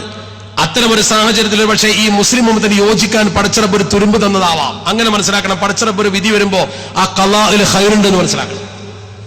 984 ഈ പ്രശ്നം വന്നപ്പോൾ മുസ്ലിം സംഘശക്തി 2 ആയിരുന്നു. എല്ലാവരും പാണക്കാട് കുടുംബത്തിന്റെ നേതൃത്വം അംഗീകരിച്ചിട്ട് ഒന്നായി. അൽഹംദുലില്ലാ, അതിന്റെ നേട്ടം ഈ ഉമ്മത്തിന് കിട്ടി. ഞാൻ പച്ചയായി പറയുന്നു, മുസ്ലിം ലീഗ് ഒന്നിച്ചത് 84 ശരീഅത്ത് വിവാദത്തിലാണ്. ഇത് നമുക്ക് നല്ലൊരു പാഠമാണ്. ഇസ്ലാമിക ഉമ്മത്തിന്റെ അടിസ്ഥാന പ്രവർത്തനത്തെ ചോദ്യം ചെയ്യുന്ന സന്ദർഭത്തിൽ സമത്വ കേരള ജംഇയ്യത്തുൽ പോലുള്ള മാതൃസംഘടന മഹാന്മാരായ കണ്ണിയത്ത് ഉസ്താദും ശംസുൽ ഉലമയും ഈ സമൂഹത്തെ നയിച്ചു. ശംസുൽ ഉലമയെയാണ് കേരളത്തിലെ മുസ്ലിങ്ങളുടെ അഭിപ്രായം അറിയാൻ രംഗത്തിറക്കണമെന്ന് മൗലാന അബുൽ ഹസൻ അലി നദ്വി സാഹിബ് അന്നത്തെ പ്രശ്നത്തിൽ സേഡ് സാഹിബിനെ ചുമതലപ്പെടുത്തി അയച്ചത്. ആ ശംസുൽ ഉലമ നേതൃത്വം കൊടുത്ത പ്രവർത്തനം തെറ്റാണെന്ന് പറഞ്ഞു പോയ ആളുകൾക്ക് രണ്ടാമതെങ്കിലും അവസരം വരുമ്പോ സ്വന്തം സ്വാർത്ഥ താല്പര്യത്തിന് വേണ്ടി തട്ടിപ്പടച്ച ഭാഗം നിർത്തിവെച്ച് സമത്തയിൽ വന്ന് ലയിക്കാൻ പറ്റിയൊരു അവസരവും കൂടിയാണ് എന്ന് ഞാൻ സൂചിപ്പിക്കാം. അതുപോലെ കേരളത്തിലെ മറ്റു സംഘടനകൾ നമ്മൾ കെട്ടിപ്പിടിച്ചു നിൽക്കേണ്ട സമയമാണിപ്പോ. ഐക്യം കൊണ്ടേ മുസ്ലിം ഉമ്മത്ത് രക്ഷപ്പെടൂ. ഇവരുടെയൊക്കെ ലക്ഷ്യം നമ്മുടെ ഐഡന്റിറ്റി തകർക്കലാണ്. ഐഡന്റിറ്റി ബേസ്ഡ് പ്രവർത്തനത്തിന് മാത്രമേ നമുക്ക് മുൻതൂക്കം കൊടുക്കാൻ പറ്റൂ. ഇത് വികാരപരമായി കൈകാര്യം ചെയ്ത് രാജ്യത്തിനെതിരെ സംസാരിച്ചിട്ടോ അല്ലെങ്കിൽ രാജ്യം ഭരിക്കുന്ന പാർട്ടിക്കെതിരെ വികാരം ജനിപ്പിച്ചിട്ടോ ഒരു ഫലവുമില്ല. ജനശക്തി നമുക്കൊപ്പമുണ്ടെന്ന് തെളിയിച്ചു കൊടുക്കാൻ നമുക്ക് കഴിയണം. അതിനാദ്യം നമ്മൾ ഒന്നിക്കണം. നമ്മൾ ഭിന്നിച്ചെന്നാൽ ഒന്നും നടക്കൂല. അതിന്റെ ഭാഗമായിട്ടാണ് മലപ്പുറത്ത് സമത്ത വലിയൊരു ശരീഅത്ത് റാലി 4-ാം തീയതി സംഘടിപ്പിക്കുന്നത്. അള്ളാഹു വിജയിപ്പിച്ചു തരുമാറാവട്ടെ. ഇൻഷാ അല്ലാഹ് അതിനെ അഭിസംബോധന ചെയ്യാൻ ഞാൻ പോകുന്നുണ്ട്. അതിന്റെ രൂപകൽപ്പന നൽകി പോകുന്നതാ. ആരോഗ്യത്തിന് വേണ്ടി നിങ്ങൾ ദുആ ചെയ്യണം. മാത്രമല്ല, എന്റെ ഉമ്മ രോഗിയായി ആശുപത്രിയിൽ അഡ്മിറ്റ് ചെയ്യപ്പെട്ടിരിക്കുന്ന ഒരു വിവരമാണ് എനിക്കിവിടെ കിട്ടിയത്. ഞാൻ ആ കാര്യത്തിൽ വളരെ മാനസിക ടെൻഷനിലാണ്. അള്ളാഹു സുബ്ഹാനഹു വ തആല ഉമ്മയുടെ രോഗം സുഖപ്പെടുത്തി കൊടുക്കുമാറാവട്ടെ. നിങ്ങളൊന്ന് മനസ്സ് വെച്ച് ദുആ ചെയ്താൽ അത് സുഖമാവുമെന്ന് എനിക്ക് ഉറപ്പുണ്ട്. അള്ളാഹു ഷിഫാഇനെ പ്രദാനം ചെയ്യുമാറാവട്ടെ. നമ്മുടെ ഈ സംഘടനാ രംഗത്ത് പ്രവർത്തിക്കുമ്പോൾ ഈ ശരീഅത്ത് യോഗം ഇത്രയും ആൾ കൂടുന്ന ഞാൻ ഇട്ടേച്ചു പോയാൽ ഇന്ന് ഞാൻ തിരിച്ചു പോയിരുന്നുവെങ്കിൽ ഈ സമ്മേളനം വളരെ പ്രയാസപ്പെടൂലേ? അതുകൊണ്ടാണ്. ഒരു പകരക്കാരനെ കണ്ടെത്താൻ കേരളത്തിലാണെങ്കിൽ കഴിയും, പെട്ടെന്ന് ഇവിടെ സാധിക്കില്ലല്ലോ. അപ്പൊ അതുകൊണ്ട് നിങ്ങളെ ദുആ ഞാൻ അവിടെ ഉള്ളതുപോലെ ആയിരിക്കും എന്ന് ഞാൻ മനസ്സിലാക്കുകയാണ്. അവസാനമായി സമയം കഴിഞ്ഞു, മറ്റു ചില ചരിത്ര സംഭവങ്ങളിലേക്ക് പോകാനുണ്ടായിരുന്നു. ഇൻഷാ അല്ലാഹ് മറ്റൊരു അവസരത്തിലാക്കാം. ഒറ്റ കാര്യമേ എനിക്ക് നിങ്ങളോട് പറയാനുള്ളൂ. ഇതൊരു വെല്ലുവിളിയായി ഏറ്റെടുത്തുകൊണ്ട് നിയമം ലംഘിക്കാതെ, രാജ്യദ്രോഹം പറയാതെ, കോടതിക്കെതിരെ പറയാതെ, ഇന്ത്യ നമ്മുടെ രാജ്യമാണ്, നമുക്ക് ദേശസ്നേഹം ഉണ്ടാകണം എന്ന കാഴ്ചപ്പാടിൽ പള്ളിയുടെ മെഹ്റാബിൽ നിന്ന് മഹാനായ ഉമർ ഖാദി തങ്ങൾ ബ്രിട്ടീഷുകാരൊക്കെ നികുതി കൊടുക്കാൻ പാടില്ലെന്ന് പറഞ്ഞിട്ടുണ്ടെങ്കിൽ, മഹദൂം തങ്ങൾ നിങ്ങൾ പോർച്ചുഗീസുകാരോട് സഹകരിക്കരുത് എന്ന് കൃത്യമായി സമൂഹത്തോട് പറഞ്ഞിട്ടുണ്ടെങ്കിൽ, മമ്പുറത്തെ തങ്ങൾ ഈ സമൂഹത്തോട് സൈഫുൽ ബത്താർ എഴുതിക്കൊണ്ട് ബ്രിട്ടീഷുകാരെ തുരത്തണമെന്ന് പറഞ്ഞിട്ടുണ്ടെങ്കിൽ, മൗലാന മുഹമ്മദ് അലിയും ഷൗക്കത്ത് അലിയും ഒക്കെ ഗാന്ധിജിക്കൊപ്പം നിന്നുകൊണ്ട് ദേശസ്നേഹം പ്രകടിപ്പിച്ച് സമരം ചെയ്തിട്ടുണ്ടെങ്കിൽ, മുതലപ്പുരയെടുത്ത് നാരായണ മേനോനും അതുപോലെ തന്നെ അദ്ദേഹത്തിന്റെ വലത്തും ഇടത്തുന്നുകൊണ്ട് കട്ടിലശ്ശേരി മൗലവിയും ചമ്പ്രശ്ശേരി തങ്ങളും 1921 സ്വാതന്ത്ര്യ സമരത്തിൽ മലബാറിൽ തീച്ചൂളയായിരുന്ന സമരത്തിൽ അവർ ലയിച്ചു നിന്നിട്ടുണ്ടെങ്കിൽ, വാര്യംകുന്നത്ത് കുഞ്ഞഹമ്മദാജി എന്ന പോത്തുവണ്ടിക്കാരൻ ഈ ഉമ്മത്തിന് നേതൃത്വം കൊടുത്തുകൊണ്ട് ബ്രിട്ടീഷുകാർക്കെതിരെ പട നയിച്ചിട്ടുണ്ടെങ്കിൽ, ആ ചരിത്ര ഭൂമിയിലാണ് നമ്മളുള്ളത്. ആലി മുസ്ലിയാരുടെയും ലവക്കുട്ടിയുടെയും കുഞ്ഞലവിയുടെയും സ്മരണ ഇന്ത്യൻ സ്വാതന്ത്ര്യ സമരത്തിന്റെ സ്മരണയാണ്. അവരൊക്കെ സമരം ചെയ്തത് രാജ്യത്തിന്റെ മോചനത്തിന് വേണ്ടിയാണ്. നമുക്ക് മുസ്ലിമായി ജീവിക്കാനും ഹിന്ദുവിന് ഹിന്ദുവായി ജീവിക്കാനും ക്രിസ്ത്യാനിക്ക് ക്രിസ്ത്യാനിയായി ജീവിക്കാനും എല്ലാം അടിച്ചുടച്ച് ഒന്നാക്കാനല്ല. അങ്ങനെയല്ല ഇന്ത്യ ഉണ്ടാക്കിയത്. യൂണിറ്റി ആൻഡ് ഡൈവേഴ്സിറ്റിയാണ് ഇന്ത്യ. ഇന്ത്യ മഹാരാജ്യത്തെ ഭരണഘടന പറയുന്ന അനുസരിച്ചുകൊണ്ട് ഇന്ത്യയുടെ ചെങ്കോട്ടിൽ നിന്നുകൊണ്ട് ഇന്നേ വരെ പ്രസംഗിച്ച പ്രസംഗന്മാരും ഡോക്ടർ സക്കീർ ഹുസൈൻ മുതൽ ബാബു രാജേന്ദ്ര പ്രസാദ് മുതൽ ഇന്ത്യ കണ്ട പ്രഗത്ഭരായ പ്രധാനമന്ത്രിമാര് മുഴുവൻ, പ്രസിഡന്റുമാര് മുഴുവൻ ചെങ്കോട്ടയിൽ നമ്മുടെ രാജ്യത്തിന്റെ റിപ്പബ്ലിക് ദിനത്തിലും സ്വാതന്ത്ര്യത്തിലും നമ്മുടെ ദേശീയ പതാക വാനിലേക്ക് ഉയർത്തിക്കൊണ്ട് പ്രസംഗിച്ച ഒരു പ്രസംഗമുണ്ട്. എല്ലാവരും പറഞ്ഞ വാക്കൊന്ന, ദേശ് ഏ കൈസാ ഗുസ്നുമാ ഭാഗോ, ദേശ് ഏ കൈസാ ഗുസ്നുമാ ഭാഗോ. നമ്മുടെ രാജ്യം നല്ല ഒരു തരത്തിലുള്ള പൂങ്കാവനമാകട്ടെ. और उसमें हर धर्म के फूल खिले. ഈ രാജ്യത്തിന്റെ പൂങ്കാവനത്തിൽ എല്ലാ മതങ്ങളായ പൂക്കളും വിരിയട്ടെ. और उसकी मिली जुली महक सारे देश को एकता और प्रेम में भिगो दे. ആ പൂക്കളുടെ സുഗന്ധം ഇന്ത്യയെ ഒരു സൗഹൃദത്തിൽ, അതിന്റെ സുഗന്ധത്തിൽ മുക്കി നിമഗ്നമാക്കട്ടെ. എല്ലാ മതങ്ങളും വിരിയുന്നൊരു പൂങ്കാവനം, പൂങ്കാവനത്തിലെ പൂക്കളുടെ സുഗന്ധത്തിൽ എല്ലാവരും നിമഗ്നമാകട്ടെ. അത് പറഞ്ഞ രാജ്യത്തിന്റെ പ്രസിഡന്റുമാരും പ്രധാനമന്ത്രിമാരും കടന്നുപോയി. പുതിയ ഒരാൾ വന്ന് പുതിയ നിയമം കൊണ്ടുവന്ന് ഒക്കെ അടിച്ചുടച്ച് ഒന്നാക്കാനല്ല ശ്രമിക്കേണ്ടത്. ഒരു പൂന്തോട്ടത്തിലെ വിവിധ പൂക്കൾക്കാണ് സൗന്ദര്യമെന്ന് പറഞ്ഞിടത്തേക്ക് തിരിച്ചു പോകണം. ആ പൂന്തോട്ടത്തിലെ എല്ലാ പൂക്കളും വെട്ടിക്കളഞ്ഞ് ഒരു പൂവിനെ മാത്രം അതിൽ വളർത്താൻ ശ്രമിച്ചാൽ മുസ്ലിം ഉമ്മത്ത് അത് അനുവദിച്ചു കൊടുക്കുന്ന പ്രശ്നമില്ല എന്ന് ഉറക്കെ പറയണം. അതിന് സാധിക്കണം നമുക്ക്. അത് ജനാധിപത്യ മാർഗത്തിൽ പറയണം. മതേതര മാർഗത്തിൽ പറയണം. അക്രമത്തിന്റെ ഭാഷയാവരുത്, തീവ്രതയുടെ ഭാഷയാകരുത്, അപകടത്തിന്റെ ഭാഷയാകരുത്, രാജ്യത്തിന്റെ നിയമത്തെ അതിലംഘിക്കരുത്. പ്രധാനമന്ത്രിയും ഒരു പൗരനാണ്, നമ്മളും പൗരന്മാരാണ്. പൗരാവകാശം എല്ലാവർക്കും ഒരുപോലെയാണ്. അതാണ് ഓൾ പേഴ്സൺസ് ആർ ഇൻഡിവിജ്വൽ, വ്യക്തിപരമായി entitled to freedom of conscious. നമ്മുടെ വിശ്വാസോന്തരം ഭരണഘടന തന്നതാണെങ്കിൽ അത് സംരക്ഷിക്കാൻ നമ്മൾ ശ്രമിക്കണം. അതിന് അള്ളാഹു നമുക്ക് കരുത്ത് പകരമാറാവട്ടെ എന്ന് മാത്രം പറഞ്ഞുകൊണ്ട് മറ്റു ഭാഗത്തേക്കൊന്നും പോകാതെ, അള്ളാഹുവിന്റെ നിയമത്തെ തിരുത്തിയെഴുതാൻ കഴിയാത്തത് കൊണ്ടാണ്, വാശി കൊണ്ടല്ല. മാത്രമല്ല, ഞങ്ങളിത് മുറുകെ പിടിക്കുന്നതുകൊണ്ട് ഒരു ഹിന്ദുവിനും ഒരു ക്രിസ്ത്യാനിക്കും ഒരു മതമില്ലാത്തവനും ഒരു ദ്രോഹവും ഇന്നുവരെ ചെയ്തിട്ടില്ല. ഇനി മുസ്ലിങ്ങളിൽ ആർക്കെങ്കിലും ഈ ശരീരത്തിൽ താല്പര്യമില്ലെങ്കിൽ അവർക്ക് അവരെ വഴി നോക്കാനോ? ഒരു മുസ്ലിമിന് തോന്നുകയാണ് ഈ ശരീരത്ത് നിയമം ശരി, അയാൾക്ക് അയാളെ വഴി നോക്കിക്കൂടെ? അയാൾക്ക് ശരീരത്ത് നിയമം അനുസരിച്ചോളണമെന്നില്ലല്ലോ. നമ്മളിത് പറയുന്നു, പരിശുദ്ധ പ്രവാചകരോട് ഖുർആൻ പറഞ്ഞ പോലെ നിങ്ങൾക്കിത് പറഞ്ഞു കൊടുക്കും. ഇത് പറഞ്ഞു കൊടുക്കേണ്ട ഉത്തരവാദിത്തം മാത്രമേ നമുക്കുള്ളൂ. അവരെ പിടിച്ചുകെട്ടി മുസ്ലിമാക്കേണ്ട കാര്യമില്ല. എല്ലാ മുസ്ലിങ്ങളും ശരീരത്ത് അനുസരിക്കുന്നല്ല നമ്മൾ പറയുന്നത്. ശരിയ മുസ്ലിമാണോ അവൻ ശരീരത്ത് അംഗീകരിക്കണം. ശരീരത്തിൽ താല്പര്യമില്ലാത്തവനോ അവനവന്റെ പാട്ടിന് പോകാം. ഒരു മുസ്ലിമിന് ഇസ്ലാമിക വിവാഹ രീതി ശരിയല്ല, അവനവന്റെ മാർഗം സ്വീകരിച്ചോളട്ടെ. ഒരു മുസ്ലിമിന് ഇസ്ലാമിന്റെ ദായക്രമം ശരിയല്ല, അവനവന്റെ മാർഗം സ്വീകരിച്ചോളട്ടെ. നിസ്കരിക്കാത്ത എത്ര പേരുണ്ട്, മദ്യപിക്കുന്ന എത്ര പേരുണ്ട്? നമ്മൾ പറയുന്നത് യഥാർത്ഥ വിശ്വാസികൾക്ക് അവരുടെ വിശ്വാസ സംരക്ഷണത്തിന് ഭരണഘടന അവസരം തന്നിട്ടുണ്ടെങ്കിൽ അത് കിട്ടുക തന്നെ വേണം. അത് കിട്ടുന്നത് വരെ ഈ രാജ്യത്ത് നമ്മൾ പൊരുതേണ്ടി വന്നാൽ പൊരുതണം. ഈ രാജ്യത്തിന്റെ നിയമങ്ങളെ നമ്മൾ അനുസരിച്ചുകൊണ്ട് മുന്നോട്ട് പോകണം. മാത്രമല്ല, ഇന്നേ വരെ നമ്മുടെ ഈ രാജ്യത്തിന് ഒരു ദ്രോഹവും ചെയ്തിട്ടില്ല. പിടിക്കപ്പെട്ട ചാരന്മാര് മുഴുവൻ മുസ്ലിങ്ങളായിരുന്നില്ല. നമ്മുടെ രാജ്യത്ത് പിടിക്കപ്പെട്ട പല ചാരന്മാരും മറ്റു സമുദായക്കാരായിരുന്നു. അതിന്റെ പേരിൽ നമ്മൾ ആ സമുദായത്തെ കുറ്റപ്പെടുത്തിയിട്ടില്ല. ഇന്ത്യയുടെ രാഷ്ട്രപിതാവിനെ കൊന്നത് നമ്മളല്ല. ഇന്ത്യയുടെ പ്രധാനമന്ത്രി രാജീവ് ഗാന്ധിയെ കൊന്നതും ഇന്ദിരാഗാന്ധിയെ കൊന്നതും നമ്മളല്ല. നമ്മളുടെ കയ്യിൽ എവിടെയും ചോര പുരണ്ട പാടുകളില്ല. നമ്മുടെ ഈ രാജ്യത്തിന് വേണ്ടി ജീവാർപ്പണം ചെയ്ത പാരമ്പര്യമേ ഉള്ളൂ. ദേശത്തെ സ്നേഹിച്ച പാരമ്പര്യമേ ഉള്ളൂ. ഹുബ്ബുൽ വതനി മിനൽ ഈമാൻ. സ്വരാജ്യ സ്നേഹം നമ്മുടെ വിശ്വാസത്തിന്റെ ഭാഗമാണ്.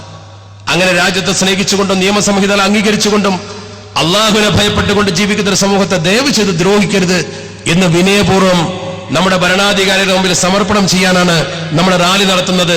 ഇത് അവകാശ പോരാട്ടമാണ്, കുൽസിത ശ്രമമല്ല, ആരെയും അട്ടിമറിക്കാനല്ല, രാജ്യത്ത് അരക്ഷിതത്വം ഉണ്ടാക്കാനല്ല.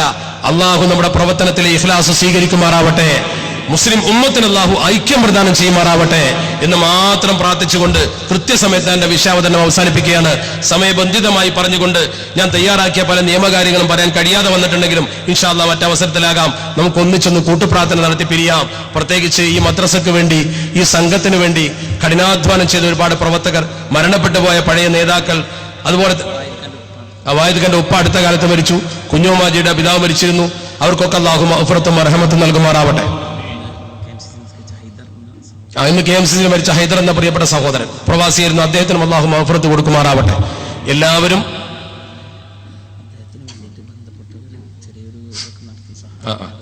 ഇൻഷാ അല്ലാഹ് പ്രത്യേകം പറയാനുള്ളത്, നമ്മുടെ പ്രിയപ്പെട്ട KMCCയുടെ ഹൈദർ എന്ന സഹോദരന് വേണ്ടി ഒരു സഹായ നിധി KMCC പ്രഖ്യാപിച്ചിട്ടുണ്ട്. നിങ്ങൾ കഴിയുന്ന സഹായം കൊടുക്കണം. അങ്ങനത്തെ ഒരു വിഷമം പടച്ചിറപ്പ് നമുക്ക് നൽകാതിരിക്കുമാറാവട്ടെ. അവസാനമായി ഒരു വാക്ക് പറയാനുള്ളത്, പിന്നീട് നിങ്ങളെ ബന്ധപ്പെടും. അവസാനമായി ഒരു വാക്ക് പറയാനുള്ളത്, നമ്മുടെ ഉമറുൽ ഫാറൂഖ് ഉദവി, അദ്ദേഹം ഒരു ആദരം ഇവിടെ ഏറ്റുവാങ്ങി. വളരെ കാലമായി ഞാൻ അവസാനം പറയാമെന്ന് കരുതിയതാണ്, അവസാനമായി അത് പറയാൻ വെച്ചതാണ്. അല്ല, അദ്ദേഹം ഇപ്പോൾ വന്ന് പറഞ്ഞപ്പോൾ എനിക്ക് ഓർമ്മയായതല്ല. ബഹുമാനപ്പെട്ടവർ ഇവിടെ വന്ന് ഇതിന്റെ കോർഡിനേഷൻ നിർവഹിച്ച് ഒരുപാട് നല്ല കാര്യങ്ങൾക്ക് നേതൃത്വം കൊടുക്കുകയും ഞാൻ പലപ്പോഴും ഇവിടെ വരുമ്പോൾ നിങ്ങൾക്ക് അദ്ദേഹത്തുള്ള സ്നേഹവും വിശ്വാസവും എനിക്ക് ബോധ്യപ്പെടുകയും ചെയ്തിട്ടുണ്ട്. ഒരു ചൂഷണ മനോഗതിയില്ലാതെ, ഞാൻ അടിവരായിട്ട് പറയുന്നു, ചൂഷണ മനോഗതിയില്ലാതെ സേവന മനസ്ഥിതിയോടുകൂടി നിങ്ങൾക്ക് ദീൻ പഠിപ്പിച്ചും നിങ്ങളെ ദീനിലേക്ക് ഒരുമിപ്പിച്ചും ഈ മദ്രസക്ക് നേതൃത്വം കൊടുത്തും അദ്ദേഹം ഇത്ര കാലം ചെയ്ത സേവനം പടച്ചറബ് കബൂലാക്കുമാറാവട്ടെ. പോകാൻ പാടില്ലായിരുന്നു, പക്ഷേ അദ്ദേഹം അതിനേക്കാൾ പുരോഗതി കിട്ടുന്ന ഭാഗത്തേക്ക് നീങ്ങുമ്പോൾ നമ്മൾ തടുക്കാൻ പാടില്ലല്ലോ. എല്ലാ കാലത്തും എന്നും ഇവിടെ ഇങ്ങനെ ഒഴിഞ്ഞിടപ്പെട്ട ആളാവൂലല്ലോ. എനിക്ക് പ്രാർത്ഥിക്കാനുള്ളത്, ഇവിടുന്ന് പോയാലും ദീനി രംഗത്ത് തിളങ്ങാൻ അള്ളാഹു അദ്ദേഹത്തിന് കരുത്ത് പകരമാറാവട്ടെ. ഞങ്ങൾക്ക് സന്തോഷമാണ് ഒരു പ്രഭാഷകനെ നമുക്കവിടെ കിട്ടുക. നമുക്ക് എത്ര പ്രഭാഷകരുണ്ടാവും തികയാത്ത കാര്യമാണ്. അദ്ദേഹത്തെ നമുക്ക് നാട്ടിൽ ഉപയോഗപ്പെടുത്താം. തത്തുല്യനായ ഒരാളെ കണ്ടെത്തിയോ അല്ലെങ്കിൽ അദ്ദേഹത്തെ വീണ്ടും തിരിച്ചു കൊണ്ടുവന്നോ നിങ്ങൾ ഈ നേതൃത്വത്തെ വീണ്ടും ധന്യമാക്കണം. അദ്ദേഹത്തെ നിങ്ങൾ സ്നേഹിച്ചു, നിങ്ങൾ അദ്ദേഹത്തെയും സ്നേഹിച്ചു. ആ സ്നേഹബന്ധം മൻ അഹബ്ബലില്ലാഹി എന്ന ഹദീസിന്റെ മിസ്താക്കിൽ അള്ളാഹു ഉൾപ്പെടുത്തി നമുക്കൊക്കെ അള്ളാഹു കാമിലായ ഈമാൻ പ്രദാനം ചെയ്യുമാറാവട്ടെ. നിങ്ങളൊക്കെ അദ്ദേഹത്തിന് വേണ്ടി പ്രാർത്ഥിക്കണം, അദ്ദേഹം നിങ്ങൾക്കും പ്രാർത്ഥിക്കും. ഒരു നല്ല സേവകനായി എനിക്ക് അനുഭവപ്പെട്ടത് കൊണ്ടാണ്, ഒരു പ്രിയ സുഹൃത്തിനെ പോലെ, ഒരു സഹോദരനെ പോലെ.